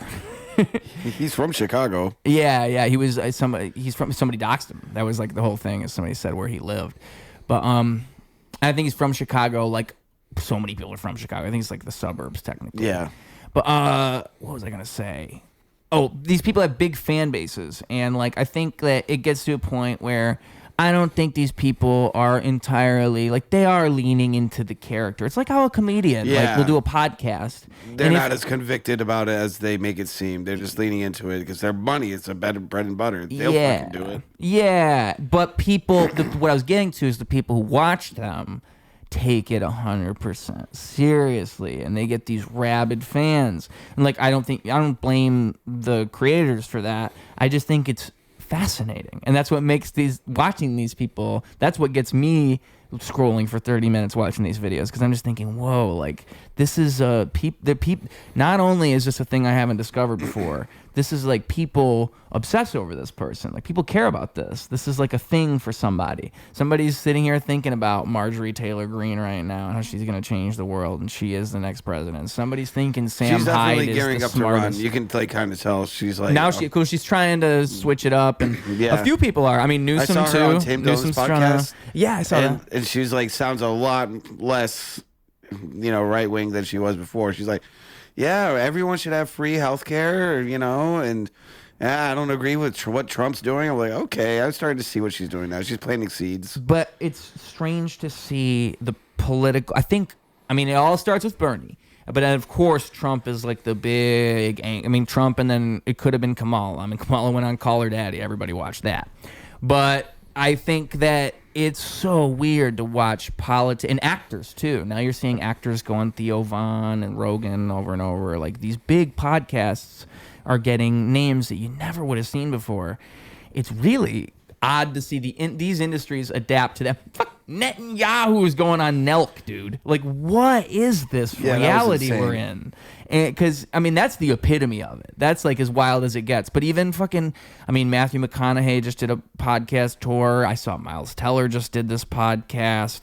The one that really surprised me was Joaquin Phoenix did Theo Von's podcast. Really? It's, like, random ones like that where people you don't even really see. Oh, you know which podcast I saw that was crazy? It was Dan Houser, the guy who wrote Grand Theft Auto 4, Grand Theft Auto 5, Red Dead Redemption 1, Max Payne, all that. He wrote everything. He hasn't even done interviews ever, and he just went on Lex Friedman. So it's so crazy that like everything is just so out there now. Like, everything. You just see politicians, and now you're seeing these people adapt to that world, and they'll come out of those shells, and I don't know, because I do think that it's hard to fake it for 2 hours, 3 hours on a podcast. So I do think it's ultimately good, but I also think it's so weird to watch a podcast talk to a comedian. Or not a podcast, sorry, a politician talk to a comedian. It's just such a weird thing to look at, just to even see, just to have it on paper. It'd be like if you were at a comedy show and a politician showed up and just talked for 20 minutes. Yeah. Like it doesn't, it's an odd thing to develop, and also politicians have podcasts now, and now news stations have podcasts, and everybody has a podcast now, and it's become this economy of things. So, and I think it's very odd. It's very odd. The politician thing, especially. That's what weirds me out. Just watching and not knowing who it's going to be next, right? Like you mentioned, the New York mayor. He just, yeah. Did you see the podcast he just went on? It's goddamn. I was just watching it. You know what? I'm going to grab my phone for this one. I got it like right here. I recently watched, but it was Just him. I mean, him going on a comedy podcast is, I mean, it's fitting. I think that's why people also are more willing to vote for him, is because he really went out there. He went on a lot of podcasts, and he really talked about it. And even if like you hate him, the things he says, it's like, yeah, well, based on what he's saying, he just wants, his whole thing is he just wants New York City to be affordable. Yeah. And can't hate that. Yeah, but I just say, folks, they're all the devil. Every single one of them's the devil. Every single one. The devil. What did they say in the Bible? What are they saying? I'm going to sound like a crazy Bible person. That's what I'm going for. But for real, though, they think they do say in the Bible, like the devil came in and he looked like a nice man, charming man with a smile and a nice smile, and he came in and he, I should get my preacher voice down. The devil came in, he said that he is coming for y'all. And then, that was good. I want to do the thing where it's like, and then you all fall. And I do that and everybody falls down. I'm going to hypnotize them. You ever see those mass preachers, they just hypnotize the audience and do like crazy shit? I'm going to heal you and come on stage and she is healed. And she's walking again. Is there ever one person that just doesn't conform to it? Like, no, that's stupid. All you guys are pretending. Probably, but you know what? They probably got outs for that. You don't even notice. They're like, "Oh, she is the devil's with her. Get somebody else." Yeah, something like that. They got you because that's how it works with a hypnotist. That's how it works with a medium. Like these people who are contacting spirits. There's always outs. There's always a way to, get the right answer. So that's the scary part. You think they can't get you, but they probably could. You think that you're smart enough. But I don't know. Maybe I could join a cult. Maybe I could still join a cult. Maybe I could still... I can see you leading a cult. Thank you, because I have kind of wanted to do that for a long time. Yeah, who doesn't want to be a leader? Cult leader, though. I want to be able to tell people how to live. Like, I would like to have... If I were to have a cult, I would probably want... I would give motivational speeches like every morning, probably for an hour, and I would want everybody to show up and listen, and not like a Zoom meeting. Like, you got to be there. My goal would be I think. Oh, you know what? I had it all figured out once. It's called what the fuck did I call it, dude? I had like a name. Because it was kind of based on the whole Ruse thing. I had it. It was like it's not symbolism. Where did Ruse come from? Oh, it was so the actual origins are, I used to do professional wrestling with my friends, and you can actually still find it on YouTube. I think it's called IWE, Internet Wrestling Entertainment, and we would have a mattress laid out, and we would do wrestling, right? And my name was Maverick at one point. I don't know, a weak name. And then my entrance theme was Ruse by Chevelle, and so then Ruse became my name, and I actually had a sidekick named Artifice as well, so Ruse and Artifice.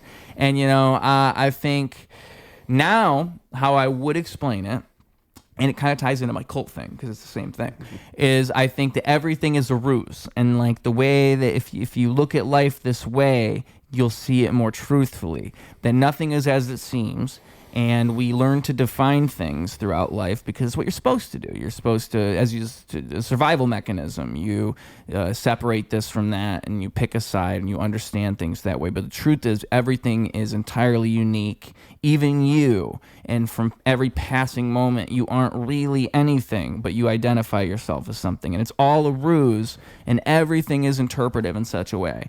And it's like we can all fool ourselves into things. We're all stories that we tell ourselves. And so if I just ran my religion off of that, if I said that's my theory of reality, and I say, everybody, reality isn't reality. Everything is fake. And if you're with me, you'll fully understand it for what it truly is. I could really sell that.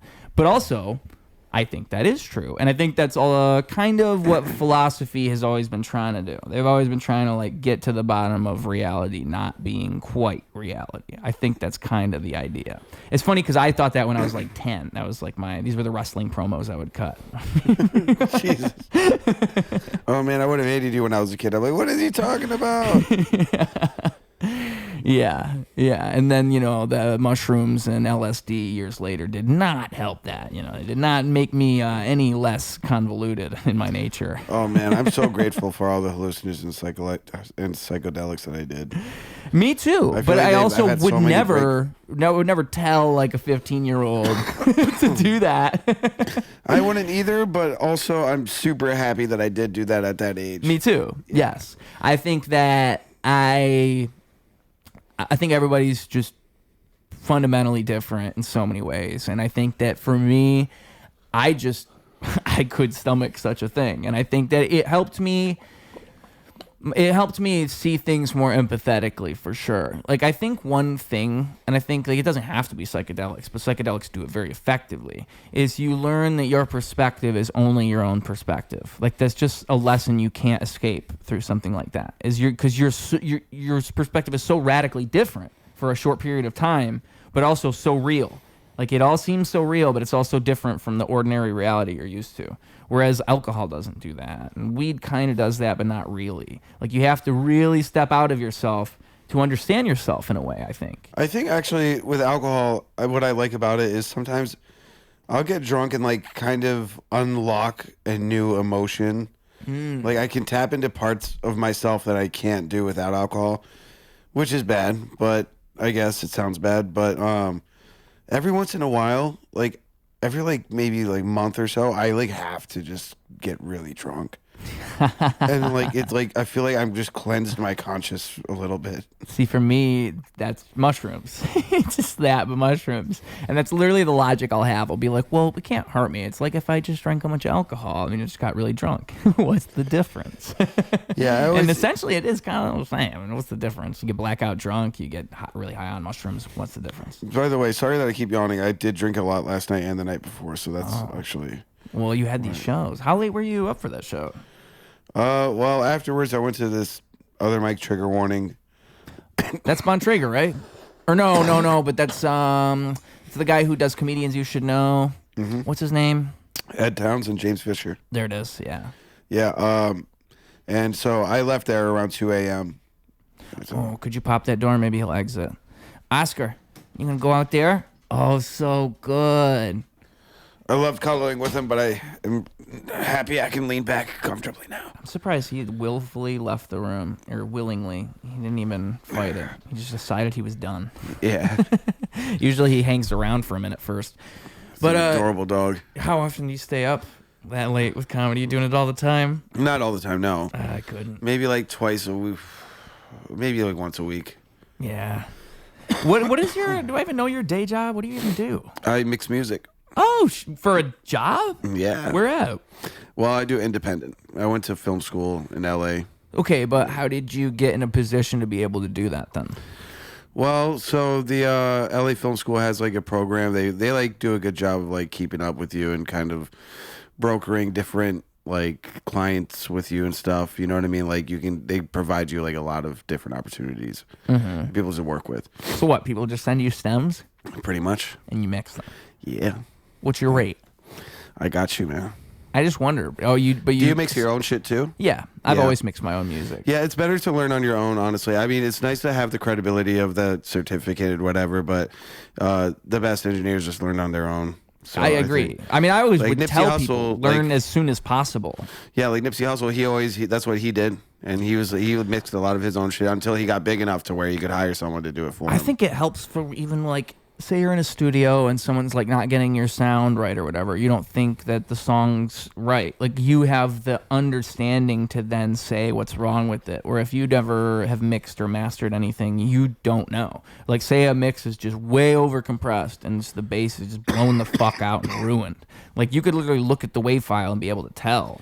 But if you've never mixed anything before, you don't know. And so you don't know. It just sounds wrong, but you don't know why it sounds wrong. And it's because you hired a guy who's charging like $25 to mix your song, and he's only mixed like 5 songs before, and he's got this like preset, and he doesn't really... Like there's all kinds of things. But you don't know any of that if you've never mixed anything before. Because you're just thinking like... You're thinking rap brain. Just go in there, say it, and get it over with, or whatever. Musician, you know. If I'm you're thinking of starting to rap again, like comedy rap. You should do it, man. Yeah, I like funny shit. You know what I mean? Like parodies and stuff like that. Yeah, you should do Because it. I had so much fun doing it, and I missed it. I mean, there's no reason We can not have a rap to. beef. I've been waiting for someone to have like a professional wrestling-esque like feud with me, where we can drop diss tracks and we can.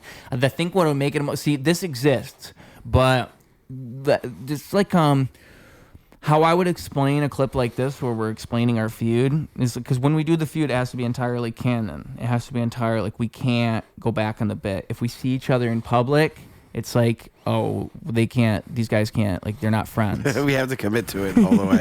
Yeah. Okay. Because I think it's the only way it works, right? Like it makes it extra funny to me. Yeah. It's because it's like, oh, if we're just hanging out after that, then it's what's the point in having a beef? But if it's like we're at a mic and we're sitting on the opposite corners of the room, Grilling each other. and it's part of our thing, and so like, every time we're seen together, we can't be around it. And so, and also, how I would explain this clip is, this was all a joke. This is us making a joke, but one of us is going to say something that's really going to get the other one. So like, even though this is all a joke and I'm saying all this and people can go back and look at this, this is just us being funny and doing a bit on a podcast. When it happens in real life, it won't be a joke because I will have really said something or you will have really said something. So we can never break it. I think that's very essential. And then maybe eventually we'll have a collab track that like, oh, they made like Jay-Z and Nas when they dropped a song together. Like, okay, it's behind them. I can't wait to hear your ether. Come at me with ether. Oh man, that would be so much fun. Because, like, for real, I had a rap beef with somebody in Flint once. His name was B. Haley, and I dropped a couple of diss tracks on B. Haley, and that was a lot of fun. Was this real? Yeah, well... Okay. So what happened was he dissed another rapper, like a Flint rapper. And the other rapper, his name was Jeff Sky, he went on Facebook, and he was just kind of making fun of him for dissing him at all. He's like, oh, like this guy, this goofy guy, da-da-da, and they're all making fun of him. And I'm thinking, you guys are all missing the point. Like, this is what rap is all about. Like, you're not way above this guy. We're all kind of on the same level, and this is a good opportunity for you to, like, feed into the community and feed into all that by writing it. Like, if you really think he's acting goofy and being silly, prove it and write a diss rap back, because he just came in. That's the whole point of diss rap. People they were acting like, oh, like it's not even worth, like I'm not this negativity. Like, what are you talking about? That is the point of rap, is to do that. And so I dissed him on behalf of them because his whole thing was he filmed a video in black and white, and it was like in the style of Yonkers, like the Tyler the Creator thing. Mm-hmm. And so then I filmed a video in black and white, and I called it Bonkers. I named mine Bonkers. And I defended the honor of Flint on behalf of Jeff Sky towards B. Haley. And then B. Haley dissed me again. And so then I dropped a song then B. Haley came back at me because he never dissed me, he dissed Jeff Sky. But then he came at me after my song. So then I came back at him with B is for boring. That was a good name. B is for boring, like B. Haley. And then I can't remember, like his was like R is for something, like R is for, I can't remember. I don't even know if it's on YouTube anymore, folks. It might be lost history because I think I tried to find it again. But my B. Haley disses are still there, and I want to have another beef. I think rap beefs are so fun. You guys could just call somebody. It's like rap. It's like the roast battles. You get to just say the meanest things, and you just, for some reason, it's socially acceptable. Like Tupac and Biggie. First off, I fucked your girl. Yeah, you fat motherfucker. That is awesome. That's the best. I think I'm because I've been floating this idea in my head of like doing it again. And I think in 2026, that'll be like a side comedy thing I do. I think you should. Because also I think like comedy and rap. It's going to be, I'm going to try to make sure that it's like really funny. And take it serious. Yeah, don't like look at it as like a silly, like, I mean, do both. You know what I mean? Action Bronson-y type of thing. Yeah. You know? That'd be funny. Like, it's not like. He is kind of a comedic rapper in a way. Yeah. Yeah, I would say. Because. Yeah, that'd be cool, dude. I could see that. I mean, the rapper's still deep inside of you, is what you're saying? He never left? It comes and goes. Yeah.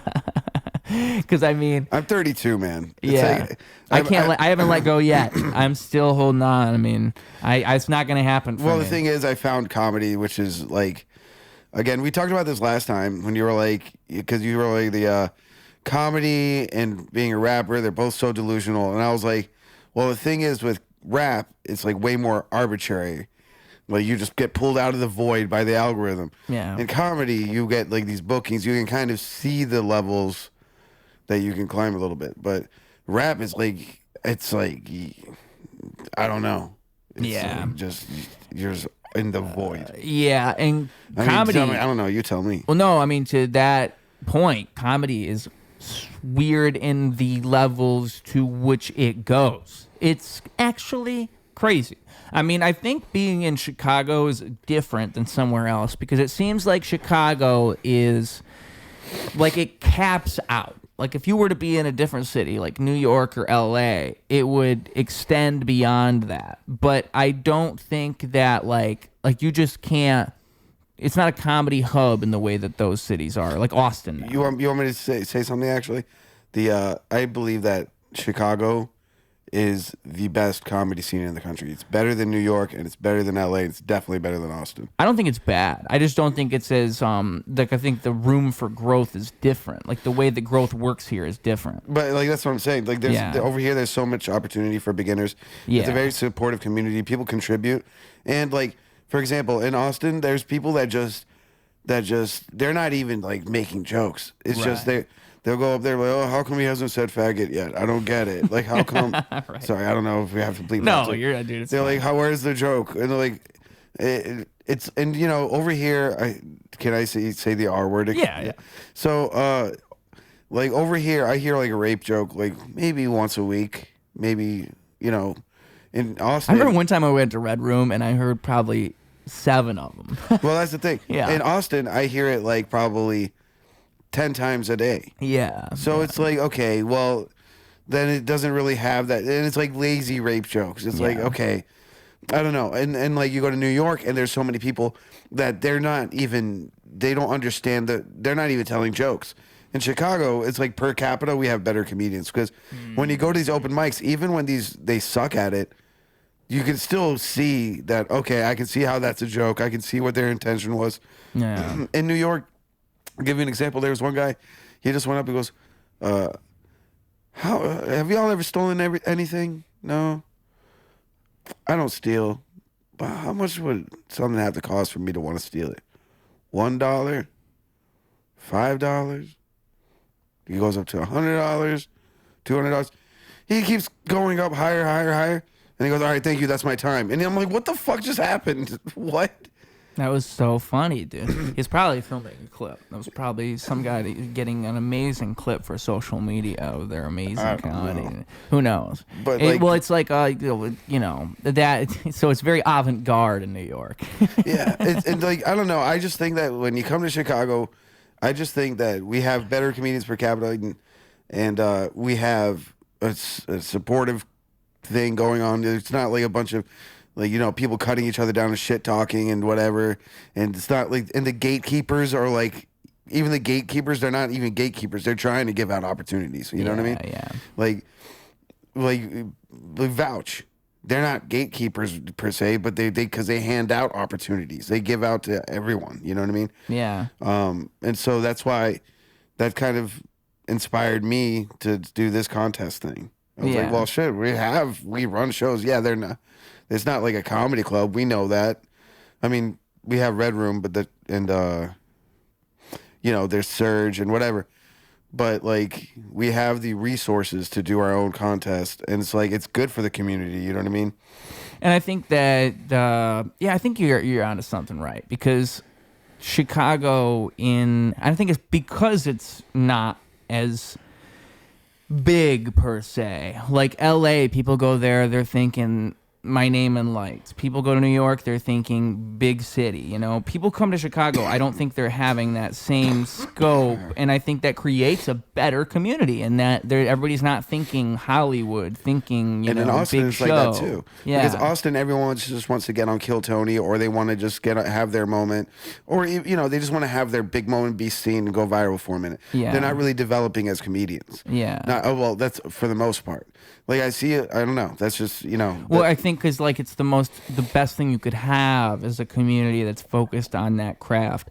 I mean, I think about it. It's funny because you say that like is it like that with rap? I don't think it is, and I think that like with the Chicago, with the levels of community and support, and just seeing all these different people at different levels, I think that.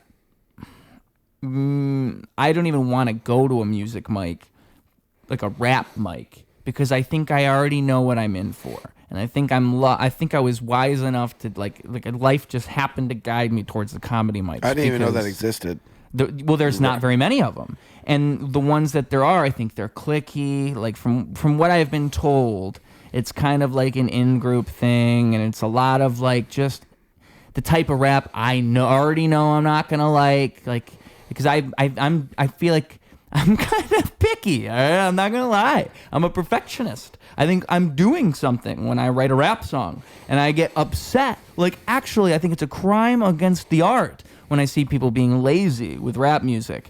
And if I saw a whole bunch of like circle jerking, a whole bunch of people pretending music is good, that would drive me insane. And so I think I'm actually better off at just going to these comedy mics and tricking people into watching me rap than I am going to a rap mic and seeming like the unk in the room, I'd love to have you at one of these shows, I like doing comedy shows. That's what I'm saying. I like being the one that's like kind of unexpected, out of the element. I think that's fun because it puts me in this position where I really have to sell it, and that's fun. And what I try to do is I try to like write something for every show that I'm on. So if it's like if it was the show with 60... I heard about this. Yeah. People told you about this? Yeah. The legend? Yeah, I actually heard great things about it. Every single time, I feel like it's a challenge I have to adhere to. And I think I've only not done it once, which was the last Cash Bash. I didn't write something for it. Because usually, I've learned too, it's like... It's great because I can even post it as promo if I write it the day of the show, the day before the show. I'll just post the rap itself. But it kind of all stemmed from what I did at Roast Battle. Because Roast Battle... It's half written, half freestyle. So I roast all the people, then I freestyle. And so what that taught me is like, oh, that's like the perfect way to earn the spot on the show, is to like rap in a way that is relevant to the show. Because now everyone just, especially like the freestyling stuff that happened thing always works. Mm-hmm. Where it's like, okay, so say... You made a joke about condoms. And Marcos told me all about it. Yeah, it was awesome. Like you made a joke that pertained to every single like different bits from different comedians that the people saw.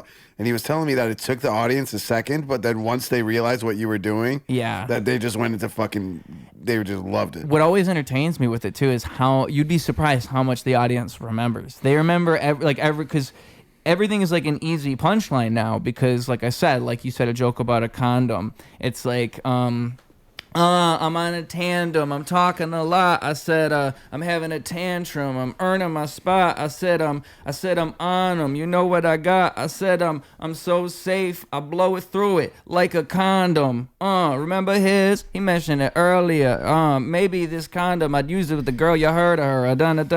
Just fucking just keep going. But it's so in my notes. Condom. It's like I already have the punchline, and I think it works with comedy because it's all punchlines. So they're literally watching me do punchline after punchline after punchline after punchline, and it's all to the audience's intelligence because they only get it because they sat through this show for 2 hours, and now they out of context it doesn't even make sense. Yep. And that makes it even better. Yep. So yeah, dude, I feel like it's literally the best possible thing I could do at a comedy show because I feel like any other rapper would never do that. Yeah. So it's like me proving myself. I love it. But I think that's what it's all about. You have to make them want you to be there. Like that's the whole point of what you're doing. So if you're a comedian, you're doing the same thing. You have 5 minutes. You have to own your 5 minutes. Mm-hmm. Make it so they can't make it so you become undeniable. Make it so they can't help but remember you. You know, Yep. like that's the stuff that I fucking love at a show. Is when I feel like somebody did they were trying their best. Like no matter whether I liked it or not, they were definitely trying. Yeah. You can't say they didn't think about what they just did. And it's fun, especially at a comedy show. You see like that kind of breaking the pattern. Yeah, and it works. Yeah, Like yesterday, Mel Owen, she's been coming to these mics lately. She has a ukulele, and she plays these songs, and she has a song Rancid Celery, and yesterday everyone's singing it together. Rancid Celery. It was so much fun. And so I love incorporating the aspect of music into comedy. Yeah, So I would love to have you be a part of anything whenever. oh, dude, we'll even get we'll do a collab track together before the beef. You know. Well, so that way- let me drop some shit first. Ooh, folks, you hear that? How close do you have songs? Like, do you have things you've written like ready to go? Like, are you that close? Well, no, I haven't even done anything. You're in like but you're in the beginning I'm stages. I'm thinking about it. Yeah. Yeah, when I used to make music, I would drop a song like every day. I was doing every month or once every week for a while before I really picked up with the podcast. Because I think even like at this point, I'd be happy with once a month. Once a day is nuts. Yeah, it was. Yeah, that's nut. Do you remember how long you did it for? I did it for like, okay, so when I say every day, it was like I dropped 110 songs in 1 year. That's still nuts. Yeah. Because, I mean, as close as you get to one day is what's important. And 110 in a year is still like 1 in every 3 days. So, Yeah. I was just, how many a month? It's almost 10 a month. yeah, I was obsessed. Yeah. I was obsessed. It's like an album a month, essentially.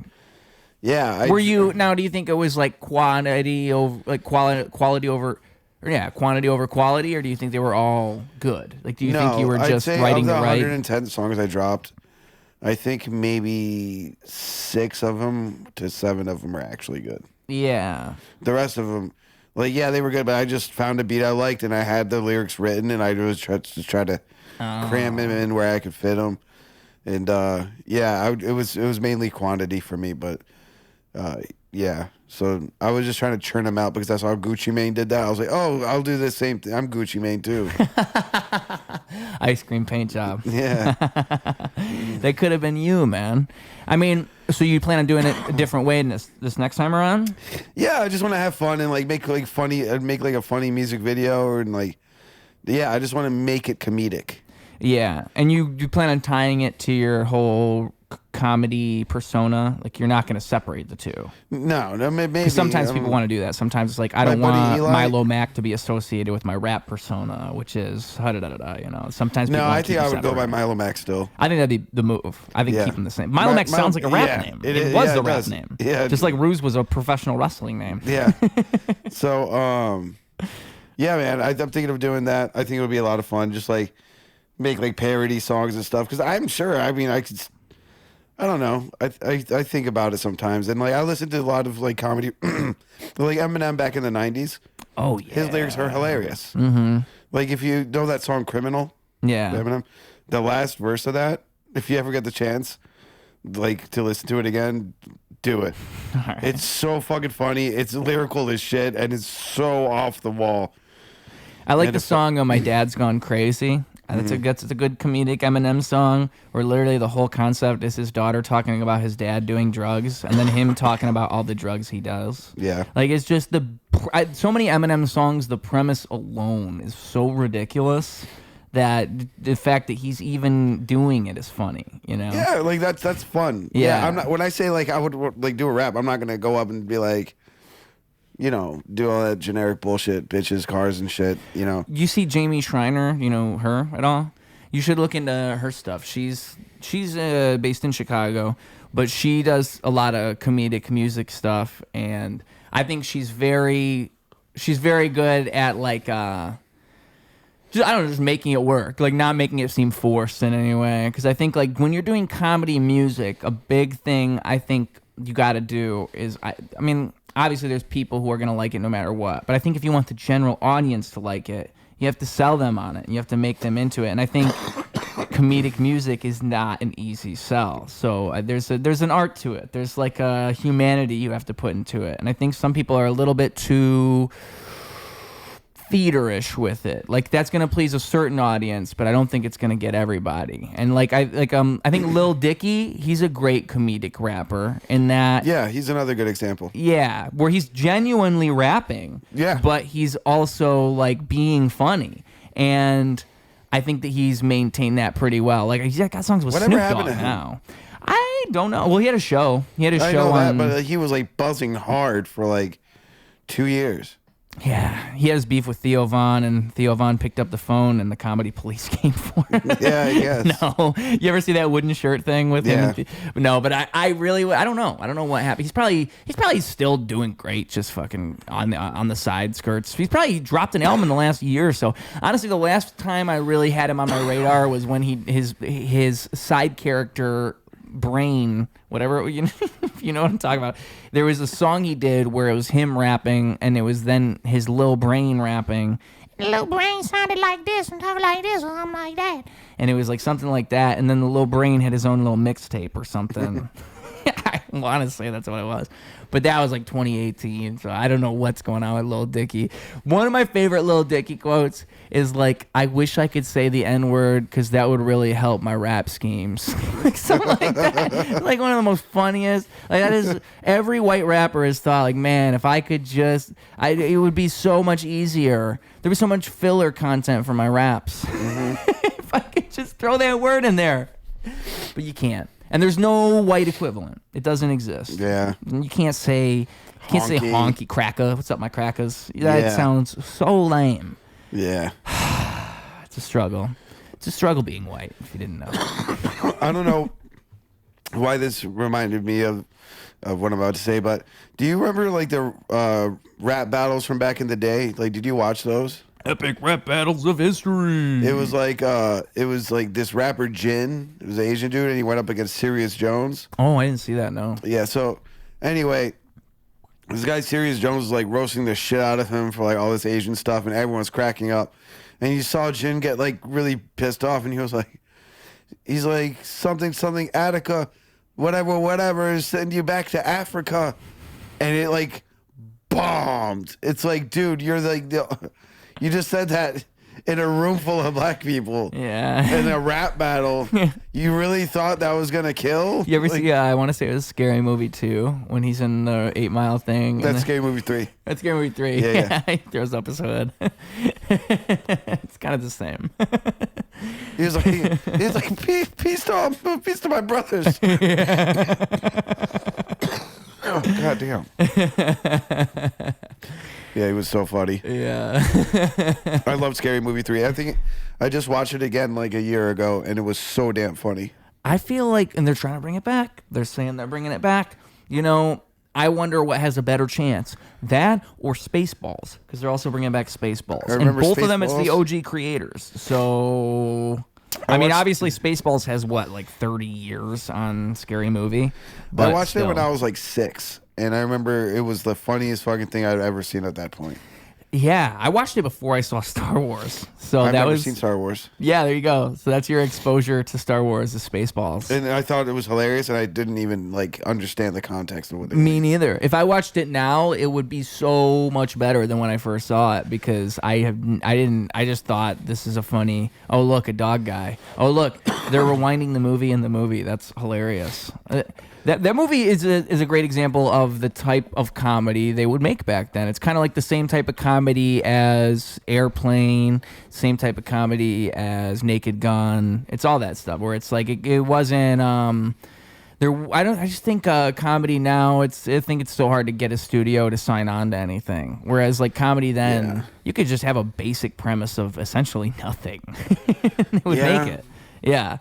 I mean, I'm hoping. I haven't really seen many. I mean, I don't really watch too much Netflix, or like, you know, I don't stream too much outside of YouTube. But I don't remember the last time I saw like a big blockbuster comedy movie. It doesn't happen. What we need, I've been saying this for a while now, is we need comedians to do it themselves, like comics that are big names in the industry to work on a movie and star in a movie, just like Sandler was doing in the late 90s. We need more of that. We need people, familiar faces, to come out and star in a film that people will go and see, because the problem is the studios don't want to fund this stuff. There's just nobody who's going to put money into it. So what you need to do as a comedian is then write your own script or get somebody to help you, and then sell that script to some producer who wants comedy to thrive and wants comedy to be good. It's the only way. And right now, I think Theo Von and David Spade are making a movie, so that's going to come out. That's interesting. I want to say next year. And that's, dude, if that bombs, because that's what I'm saying. I'm saying we need people to be doing exactly that. And if that bombs, it's going to look bad. It's going to be a bad sign for comedy movies moving forward, because then other comics are going to not want to take that type of risk. It's a big risk. It is. I mean, we're talking about sinking so much money. I mean, movies are millions and millions and millions. $10 million probably for a good studio comedy, I would guess. Yeah. Maybe $5 million, but definitely more than one. And then 1 million is nuts, even if you're a big comic. 1 million, and 1 million is considered really low budget for a movie. Yeah, for a film. Like, unless and you need comics. You can't be an indie film. Like, I'm talking full movie, like to go into theaters and do all that. You know what? Now that I think about it, there was one that bombed, and it was Burt Kreischer and the Machine. I forgot about that. Yeah, because he even got Mark Hamill in the thing. He got Mark Hamill in his movie. And that was, if that movie had done well, that would have been a good sign. But I also think, like, that's not, I don't know. I don't know how you get comedy to turn back around. I really don't know what the answer is other than that. Maybe just make more comedy. Maybe just more, if Burt Kreischer just does another movie. Maybe I just do a movie that's not the story you've told 300 times. I already know that story, Burt Kreischer. I don't need to see it in cinematic form now. Just take your shirt off and let's get it over with. I like that Nikki Glaser bit or roast during roast of Tom Brady, where she was like, "I love all of your joke." That is a good one. He takes his shirt off and it's supposed to be on. It's genius. I said once, the perfect piece of merch for him. This was all he's got to do is just get a shirt that is his chest. Yeah, and he would have a shirt off while his shirt is on. Just think about it, Bert. Bert, it's literally waiting to happen. And then you take the shirt off, and it's another shirt that's the same shirt. And then you take that shirt off, and then it's your real topless. Ah! That's my Bert Kreischer laugh, by the way. Yeah, you nailed it. You nailed it.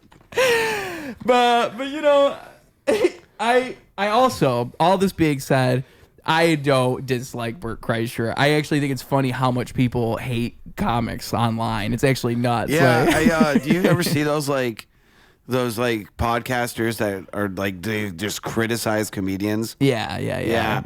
I watch those sometimes and I hate myself for it. Well, what drives me nuts is how popular these things have gotten.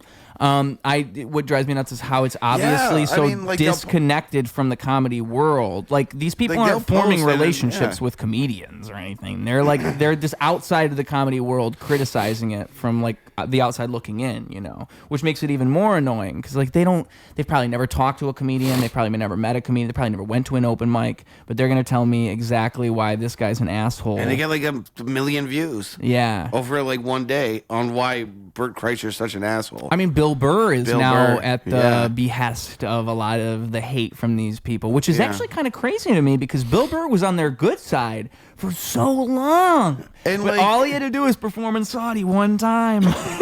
He just lost all the good grace. It's over. And then like everyone suddenly had this, Saudi Arabia. I was like, I know there's so many people with opinions about it. I'm like, I know you. I know you don't know anything about Saudi Arabia. Why do you have an opinion about this? Yeah. How I think about it is like, you know, I'll scroll through the comments on these videos that we feel shameful for watching. And I saw like a couple comments on one of the Saudi ones, and it was like a dude from Saudi Arabia saying like how he found it offensive that Americans think of Saudis this way, and like just the oversimplification of it. That like it's like they're acting like Saudis aren't even people. Yeah. And it's so true. Like I just think it's almost more offensive to think like because what I saw one of these videos do is they showed Bill Burr. They were trying to make a false equation where it's like Bill Burr in the past talking about, I want to say it was a few celebrities were paid to perform for a Saudi prince. Yeah, but it was Beyonce and yeah. But to me, that's a false equivalence because what he's talking about is performing a private performance for a prince. That's not the same thing as if you're getting paid $500,000 for a 30-minute set in front of a general audience of Saudi Arabians. I mean, yeah, there might be a few people like sitting up front that are powerful, but it's mostly civilians. That's so different than performing for royalty.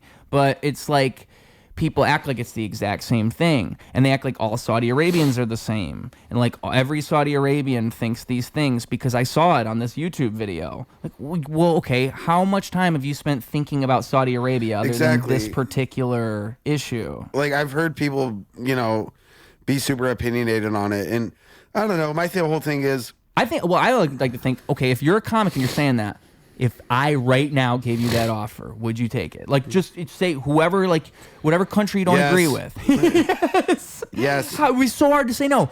It would take you out of all of your debt, all of your everything. I'm talking $250K for 20 minutes. I'm talking $500K for an hour. I would do it for $5K. Yes. I would do it for $500. And like that's the part that I don't. I would do it for a free flight. Yeah. And we're talking about comics that work for next to nothing most of the time. Yep. And so it's like I just don't understand this like you've never ever even thought about that much money. You couldn't even imagine it. Well, they've never thought about Saudi Arabia.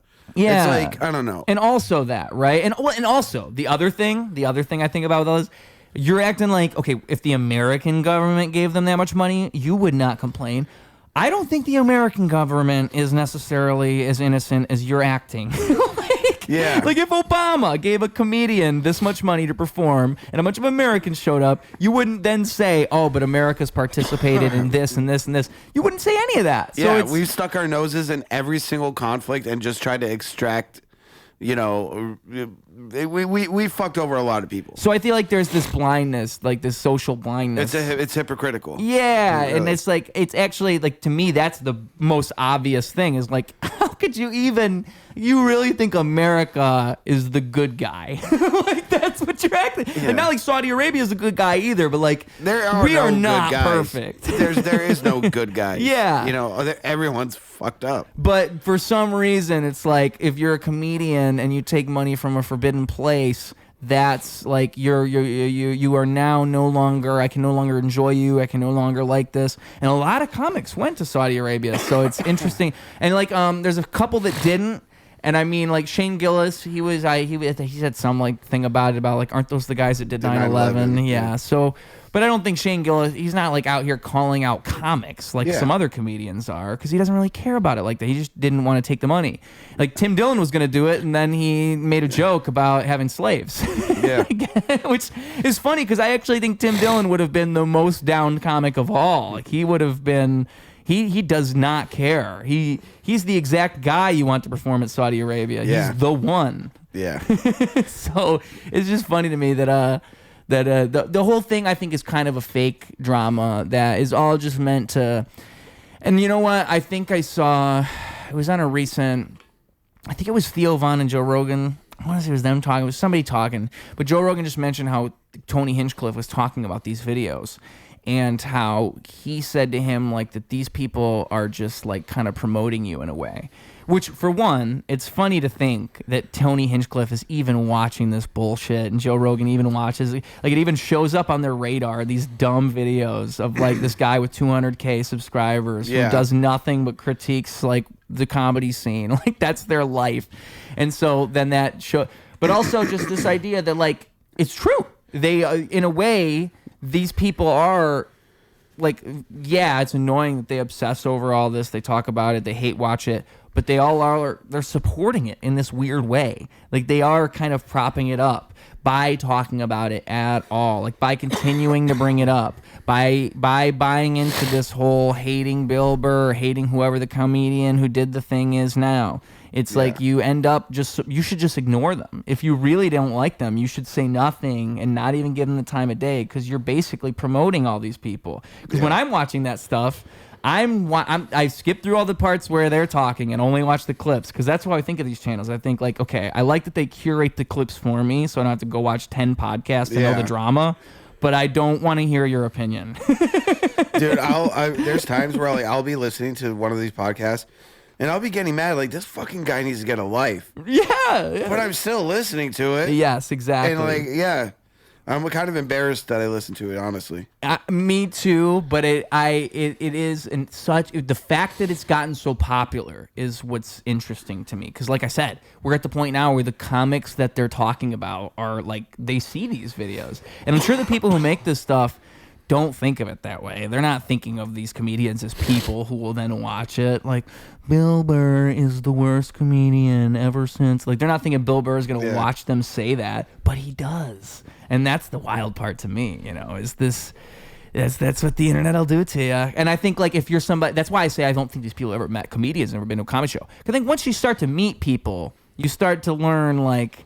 oh, there's more to it than that. Like, it's not as simple as, like, so-and-so's an asshole and so-and-so's not. There's layers to people. Yeah, there's more layers to it. And so for me to then go out and make all these hit pieces on somebody is not the move because it's obviously more nuanced. But you only learn that by actually meeting people and being in the community. If you're from the outside looking in, buying into all this content, yeah, you'll believe all those narratives that people will tell you. But I just think real life experience tends to show you that's not how it works, and it's not that simple. Yeah, and like, you know, there's a lot of people that are like in comedy. They'll, I try not to do this. A lot of people will reduce someone's character and personality down to the sets that they see them doing an open mic. Yeah, like they don't take into consideration that person has a full life outside of comedy. You know, people have lived, you know, I try not to reduce people to, you know, their experience behind a mic. And I told myself that since I first started. But then I was like, oh, it's easy for me to want to look at things that way because I just started. Sorry, my eyes itchy. I have really bad allergies. I should have taken a Zyrtec. Is it Margot? Did Margot do that to you? The kitty cat. But it's not bad. Usually it just depends on the cat and the allergens that they have. The allergens that they have, but sometimes people show up and they tell me it's like they're a ticking time bomb, you know, like because they'll be like my allergy, and it's always interesting to wait and see how long they last. You got a whole 2 hours before your eyes gotcha. Yeah, that's pretty good. Well, the breathing thing got me like maybe an hour into it. Oh, I thought it was the vape, so it's the kitty cat. Yeah. See, what I need to do too is I got to grab a lint roller, and because you and a few other comics have they'll hit you with that.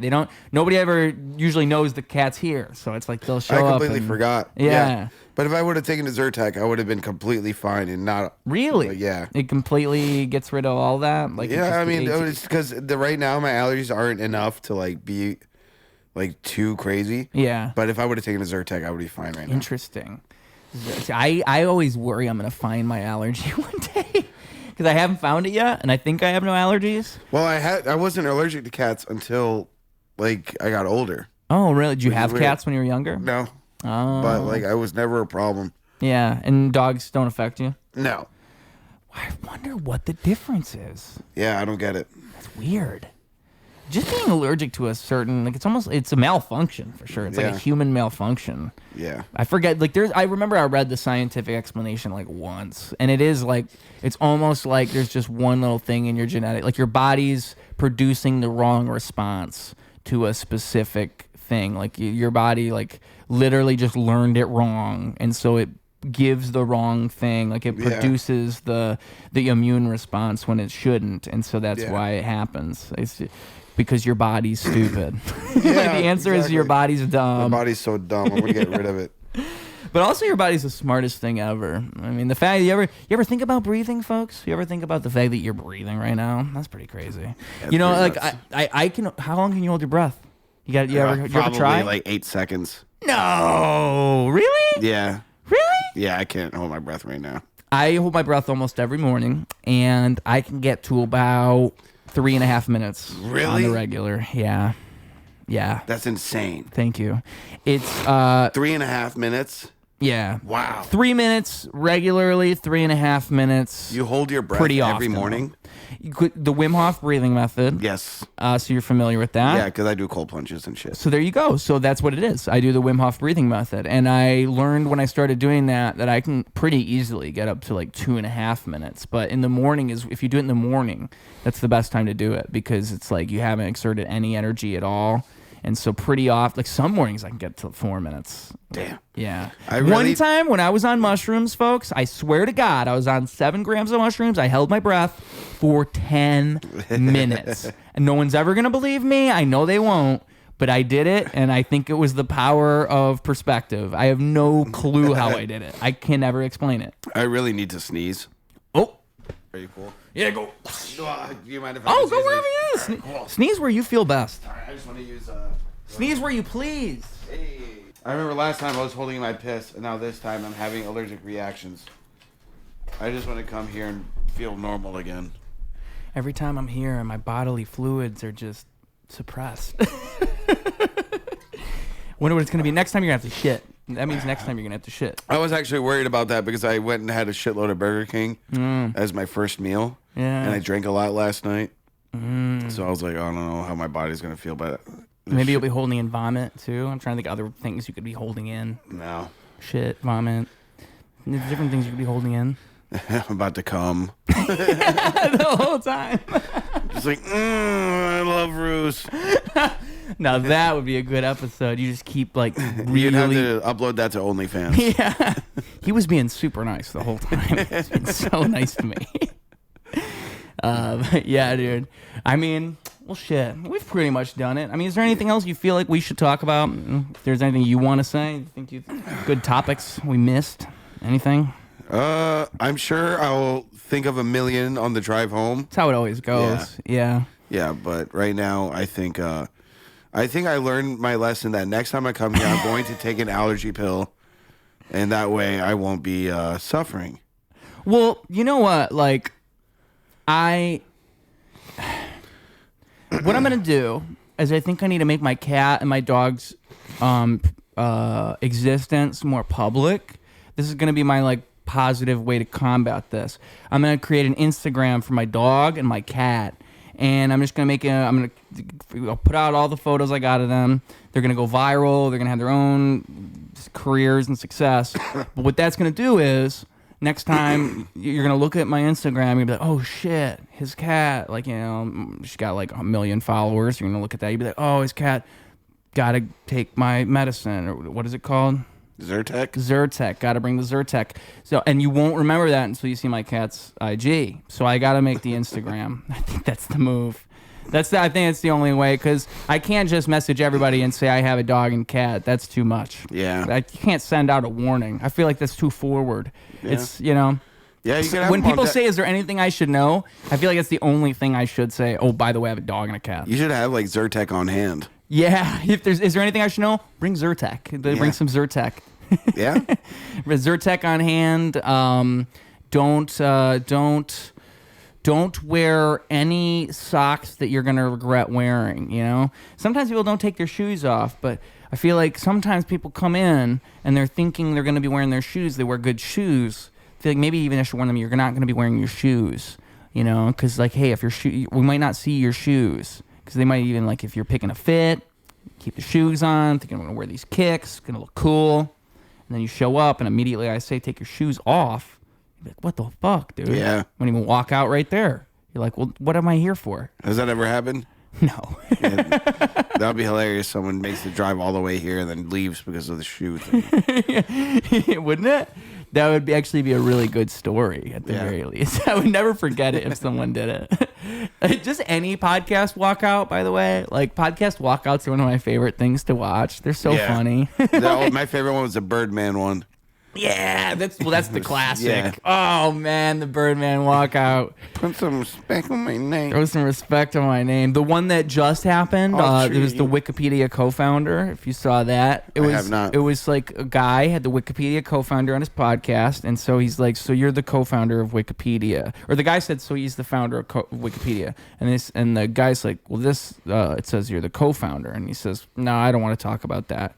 And he's like, "Okay, well, as Wikipedia, it's just like a matter of fact kind of thing, don't you think? Like, are you the founder or the co-founder?" He's like, I already told you I don't want to talk about that. Let's not talk about that. And the guy's like, all right. I mean, it's just like, it does matter. Like, the founder of the the guy like pushes it like 4 times. And then after the 4th time, the guy's like, actually, you know what? Fuck this. I'm not even going to do the interview. Yeah. And I don't know. I kind of feel like people are they gave him a fair warning. People are bad interviewers. That's what I think when I watch that. Is like, dude, like, you're just trying to get a juicy piece of content. Like, gotta see, like, he's not buying. It's not working. Yeah. And also, you didn't even establish rapport first. Like, if he had spent 5-10 minutes easing into it, making him cool, then maybe you say, like, hey, why do people even say that, by the way? Is that a thing? Like, you don't just jump into a conversation like that, like, immediately question the guy's, everything. But there's another thing where I remember, I want to say it's Alex O'Connor, and he's a YouTuber who does a bunch of, like, he's like a big like atheist YouTuber, and he had somebody on his podcast, like Christopher Hitchens, I want to say. And so Christopher Hitchens walks out, but the whole interview, it's just one of those things where the people who like Alex O'Connor are gonna say, oh, well, like he walked out, like he didn't want to have a conversation.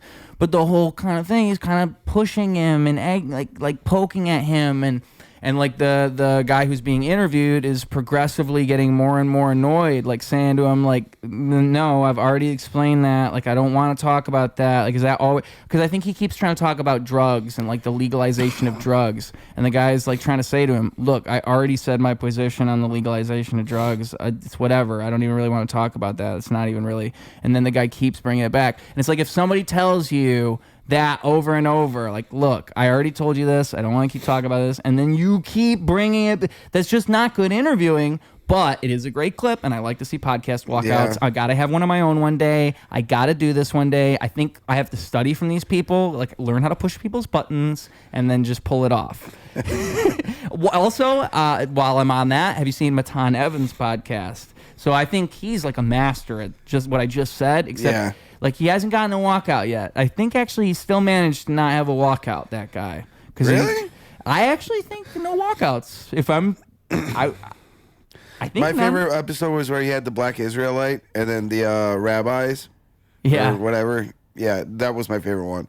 Was that the one where it was just those two, or was it the one? No, it was like 2 like Jewish rabbis, and then that's redundant. Yeah. Anyways, 2 rabbis, and then just like, and then Sal Vulcano for some reason. Yeah. And like he just didn't like hardly acknowledge Sal was there the entire time. Yeah. And it was so funny. That's like my favorite one. I've seen like 10 episodes. But. Oh, I've seen a lot. I've seen a lot of his podcasts. I'm not gonna lie. Yeah, he's very funny. I think it's a great format. I think he's gotten. I don't think he was as good at it at first as he is now. He's gotten better at the whole thing. Because at first, I think it was a little bit more like basic in the trolling, and now he's becoming a troll Jedi warrior. He's getting really good. He just did Bonnie Blue. Oh, that's a good one, man. I watched like 10 minutes of that, and I just like felt bad for her. I was like. Yeah, because he's just straight up being like, mean. Or like you slut. And I'm just like, oh my God. I was like, okay. Well, one of the things I thought was really funny is he's saying to her, like, you're actually delusional enough to think you have fans? Yeah. Which is so funny. Because, like, comedically, that's just a great premise. Because it's true. She really does think that. The way that she's speaking about it, she thinks when someone comes up to her in public with their family, there is zero irony. And I bet, she's probably right. That's probably happened a couple times. But she really believes that, like, her fan base in general is like this positive group of people that only like I think any adult actress believing that is just comedic, but like her is an extreme. Like that is very funny. Well, so I've had a debate about this with my girlfriend. It's like Nick Swartz. It's like that Nick Swartzen movie where he wants to be a porn star because his parents are porn stars. It's like it's just not that kind of job. Like it's a different type of career. You don't get the same. To look at it like any other job is comedic in itself. I mean, they have the term. They call each other like, oh, sometimes the male talent is whatever. Yeah. I'm like, You mean the guy that's fucking you? Yeah. But then Born to be a star, by the way. But that's the Bucky Larson. Bucky Larson, Born to be a star. But continue. My girlfriend and I have gotten a debate about it. I forgot. It was a similar context. It was pretty much along the lines of the fact that like I don't know if it really requires, I guess sex is a talent, but it can be. But I don't know. I don't think it takes. I don't. It's not impressive to me. No. It's not art. That's what it was. We were talking about whether it was art or not, and I was like, I don't think porn is art. And so we started debating. I think it can be art. Like, but I don't think it really usually is. I don't. Like you go on Pornhub and you call that art. It's just like, I don't know. I get it. I get the point she was making. You're extending the definition of art. Yeah. Because I don't think pornography is. I don't think it's filmed with an artistic intent. It's filmed with a primal intent, and that is basically it. Like, but I guess you could make an argument. Yeah. But I just feel like it's kind of a pointless argument. Like, you could argue that about anything. You could say anything's artistic if you wanted. Yeah. It's like the James Franco. You go to Subway. you get the veggies. That's the exact that shit's art. That's the exact same. So it's like, like if porn is art, so is Subway. That's all I'm saying. Yeah, porn's not art. It would be nice if it was. I was going to say, I remember I had a friend in high school who said to me once, he wants to like become a pornographic director, but do it like Kubrick, like direct porn, like cinematically. And I thought that like if he could make that happen, that would be so awesome. Like imagine like there's 10 cuts and it's all cinematic and shit, but it is still just porn. Like it's not porn. It's exactly like any other porn, but it's shot so well that you're just admiring the artistic nature of it. Like that, because this conversation's bringing me back to him telling me that. There's got to be one pioneer who can do it. Yeah. I don't think anybody's done it yet, Like somebody's got to come along and just revolutionize porn. Like the Kubrick of porn. We need one. I think it's possible. I don't think it's impossible. It's had to have happened. No. I think that people just don't even try. I think like every time somebody tries, somebody shoots them down. They're like, come on, we only got 20 minutes here. Just let them fuck. Like nobody. They're like, what are you trying to do? Frame this shot? Who are you? Like it's probably pretty hard to develop yourself as a director in the porn industry. It's not like the other ones. It's different there. You got a lighting guy who's only there to stand over two people fucking, like the boom light guy for porn. Mm-hmm. He exists. I imagine they really don't want you to like. You're telling me you got storyboards? That's hilarious. A boom guy for a porn. He exists. He's real. Yeah. Yeah.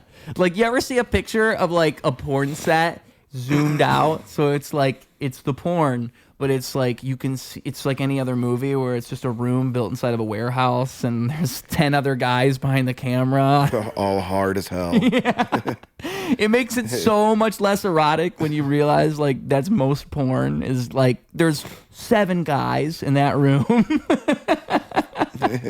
just standing there. They're just hoping that like the talent doesn't show up to work so they can take their spot. Yeah. Well, if he's not here, I guess I'll help. What do you call that in a play? Like you got some guy on standby. He's the shadow, the stand-in. My girlfriend would be pissed at me for not knowing this. She's a theater person. Wow, we're the worst. We're the worst. Kids, folks, if you know what that word is, comment it below and make me feel a little bit better because at least you know. And don't cheat. Don't look it up. If you don't know, don't comment it. Only comment it if you know. Wrong answers are also allowed. You can say whatever word you want. You can say whatever word you want in my comment section. It's fine by me. I'm a lenient parent. All right, and I think that's been an episode. I think we've done it again. Yeah, sorry again. I'm like dying from these allergies. No, you're not the first. Here like, hey, what? Yeah, porn is an art. What are you talking? Yeah, I'm like dying over here. But it was good. It's you almost survived. 2.5 hours. 2.5 before it started really getting me. I would say 2 hours is where it really got you. You had a recovery period. You've come back. If I pushed you too far, you're probably going to blow it up into a balloon if we keep this going. I will die. So we should be smart. We should remember our drugs next time. And you know how the show ends. You know what happens. You give a message to the kids at home who are listening to this, and they've watched all this chaos. They've watched us be smart. They've watched us be silly. They've watched us have allergic reactions. And now they're going to watch us give a piece of advice, a piece of knowledge that we hold deep inside of ourselves, our heart, our soul, something that was carved inside of us from the day we were born. We knew it, and now we exert that truth. We speak it into existence. These kids get off this school bus, they take off their headphones, and they live better because of the words you said. And also the social medias, where they can find you, the places they can pursue you after this piece of content is over. They can go into your shows, they can go to your places, they can see your faces. How are they going to do it? You got to tell them. The floor is yours. Milo Mack Comedy, that's everywhere. And then all the shows and open mics that we produce is on Big Mac Comedy. Big Mac with a K. Yes, Big Mac, Milo Mack with a K, M-A-C-K. Kids, all you kids out there, I know that life is hard as it is. So when you step out of the house that day, wherever you're going, make sure you know whether there will be a cat present and whether you are allergic to that cat. And if you are, get a Zyrtec on the way to your destination, kids. Remember that, and you will be successful. You will be a millionaire. You will get offered to perform in Riyadh. Like Bill Burr. Like Bill Burr. The person that was your hero until you found out he performed in Saudi Arabia. Because apparently you hate Saudi Arabia. You Islamophobic pieces of shit. That's what I have to say to kids. Make sure you have Zyrtec and you're Islamophobic. That's all my ultimate message. And that has been all here today on Ruse